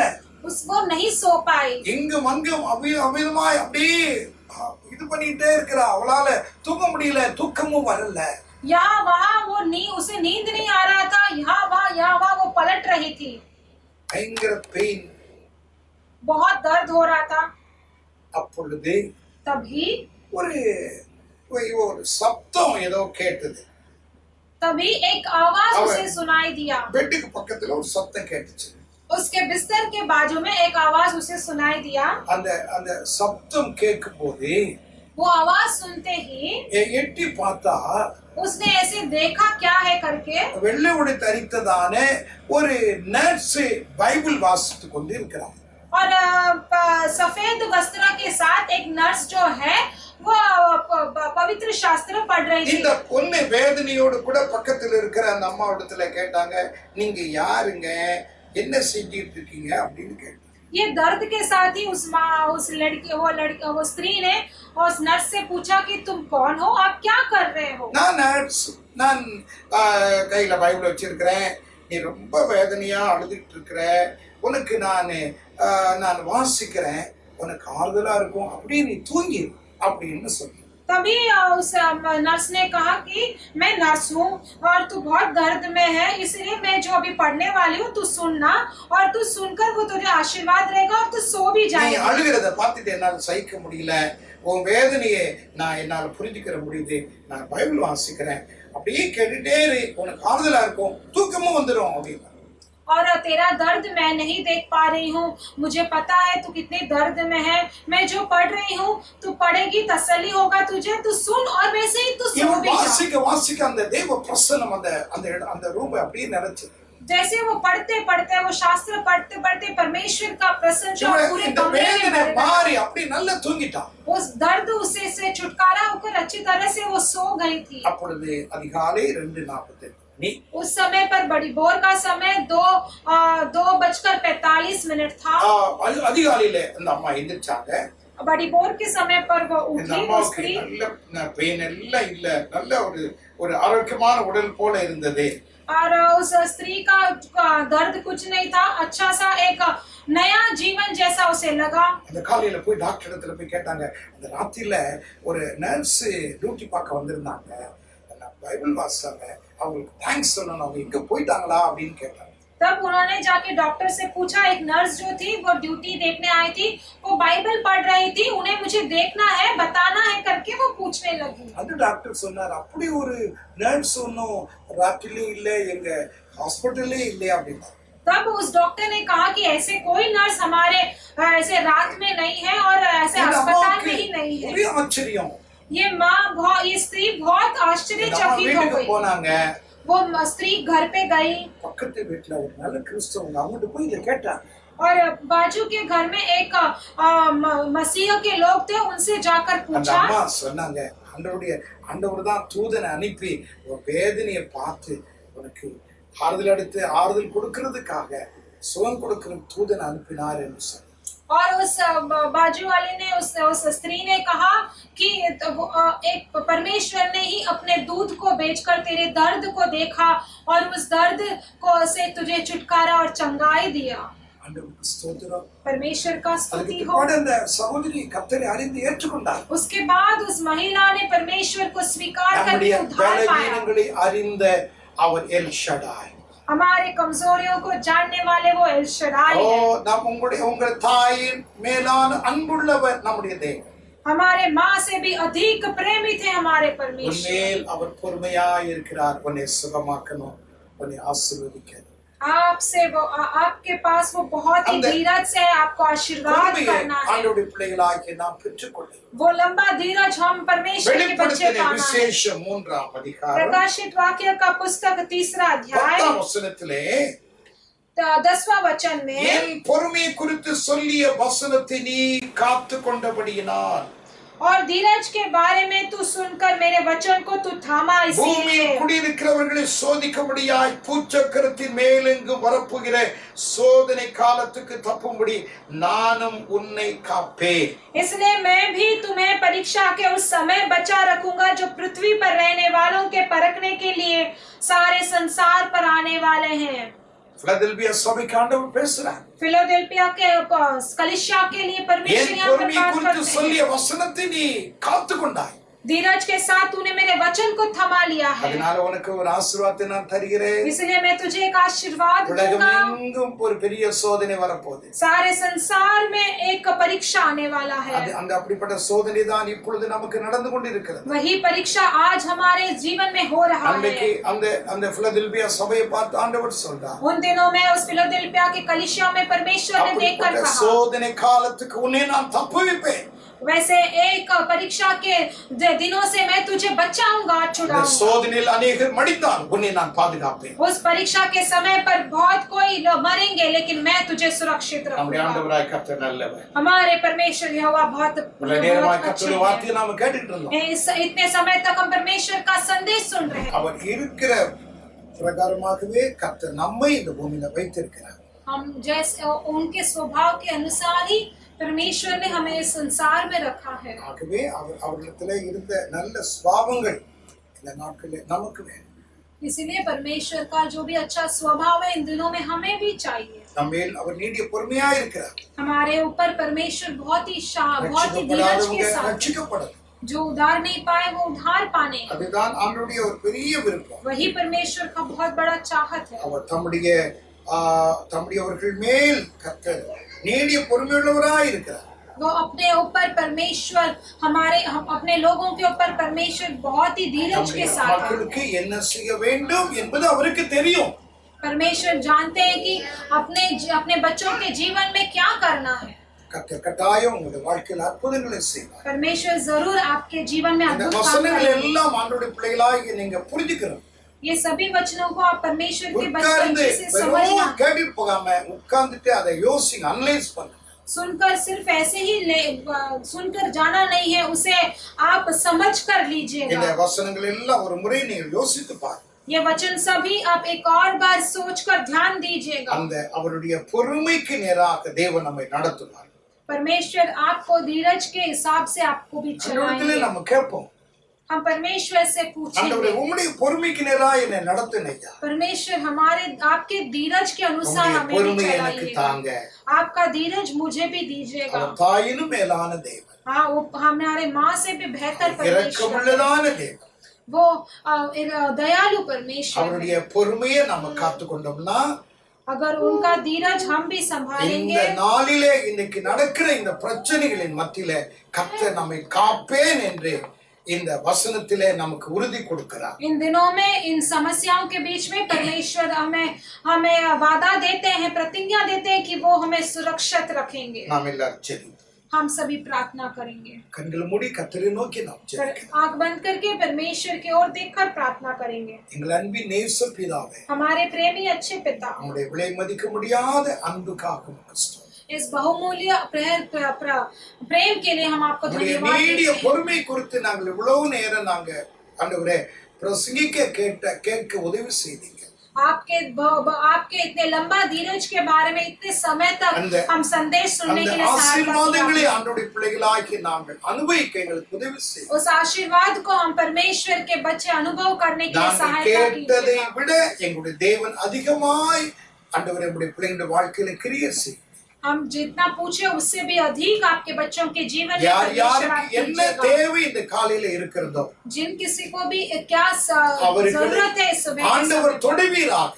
परमेश्वर आप अपने बच्चों को பலவீனமாய் छूइएगा। இருக்கிற பிள்ளைகளுடைய பலவீனங்கள் மாற்றுங்க. कमजोरी के बच्चों को अपने परमेश्वर कमजोरी பொருளாதார बदलिएगा। தேவையில் மத்தியிலே கவலையோடு என்ன செய்வதென்று கலங்கி கொண்டிருக்கிற பிள்ளைகளுக்கு ஆண்டவரே தேவன் அற்புதமான ஒரு அதிசயத்தை உங்களுடைய பிள்ளைகளுக்கு செய்யுங்க. परमेश्वर जिनके पैसे की समस्याओं में क्या करना है करके जो समझ नहीं पा रहे, परमेश्वर उनके जीवन में एक अद्भुत कार्य உங்களுடைய कीजिएगा। பிள்ளைகளுக்கு வேண்டிய நன்மைகளை செய்யுங்க. परमेश्वर आपके बच्चों को உங்களுடைய जो भलाई பொறுப்பான கரங்களில ஒப்பு கொடுக்கிறேன். आपको हम परमेश्वर आपके हाथों में अर्पण உங்களுடைய करते हैं। பிள்ளைகளுடைய வீட்டை சுற்றிலும் வேலியடைத்து காத்துக்கொள்ளுங்க. आपके बच्चों के सारे घरों में परमेश्वर आप सुरक्षा कवच உமக்கே बनकर மகிமை सुरक्षित உண்டாகட்டும். रखिएगा। आपका केवल महिमा होना இயேசு चाहिए। கிறிஸ்துவின் நாமத்தில் பிதாவே, यीशु मसीह के नाम से मांगते हैं परमेश्वर पिता, ஆமென். आमीन। என் ஆத்துமாவே கர்த்தரை ஸ்தோத்திரி, என் முழுமே பரிசுத்த நாமத்தை ஸ்தோத்திரி. என் ஆத்துமாவே கர்த்தரை ஸ்தோத்திரி. அவர் செய்த சகல உபகாரங்களை மறவாதே. ஆமென். நம்முடைய கர்த்தராய் இருக்கிற இயேசு கிறிஸ்துவினுடைய கிருபை, பிதாவாகிய தேவனுடைய அன்பு, பரிசுத்த ஆவியானுடைய ஐக்கியம், சமாதானம் இந்த வசனங்களை கேட்ட ஒவ்வொரு பிள்ளைகளோடும் கர்த்தருடைய வருகை மற்றும் இருப்பதாக. ஆமென், ஆமென். உங்கள் எல்லாருக்கும் மீண்டும் என்னுடைய வாழ்த்துக்கள். आप सभी को हम दोबारा एक और बार बधाई देते हैं। உங்களுக்கு அருமையான இடத்துல உங்களுடைய நண்பர்களுக்கு இதை அறிமுகம் செய்யுங்க. आप सभी आपके रिश्ते नाते आपके दोस्तों के पास आप காலையில ஆராதனை बताइएगा। காலையில ஆராதனை செய்வீர்கள் என்பதற்காகத்தான் 8 மணிக்கெல்லாம் போடுறோம். आप सुबह आराधना करोगे इसलिए हम सुबह 8 बजे ही ये डाल देते हैं। ஆகவே அதை அந்த நேரத்துல நீங்க பயன்படுத்த பாருங்க. इसीलिए आप उस समय पर आप उसे उपयोग कीजिएगा। அது மற்ற நமக்கு இஷ்டமான நேரத்துல நாம் கேட்பது சரியா இருக்காது. हमारे जिस समय पर हमें चाहिए उसी समय पर देखना ஏன்னா நம்ம उचित नहीं ஆராதனைக்கு होगा। போக முடியாதபடினால தான் அந்த வீடியோ மூலமாய் நாம் இதை கேட்கிறோம். हम आराधना के द्वारा जाने के लिए ही इस वीडियो को बराबर समय पर हम देखना கர்த்தர் चाहिए। உங்களை ஆசீர்வதிப்பார். परमेश्वर आपको आशीष करेंगे। பண்ணாதவர்கள் தயவு செய்து பண்ணுங்க. जो सब्सक्राइब नहीं किया वो इस चैनल को सब्सक्राइब कीजिएगा। கர்த்தர் உங்களை ஆசீர்வதிப்பார். परमेश्वर आपको आशीष करेंगे। ஆமென். आमीन।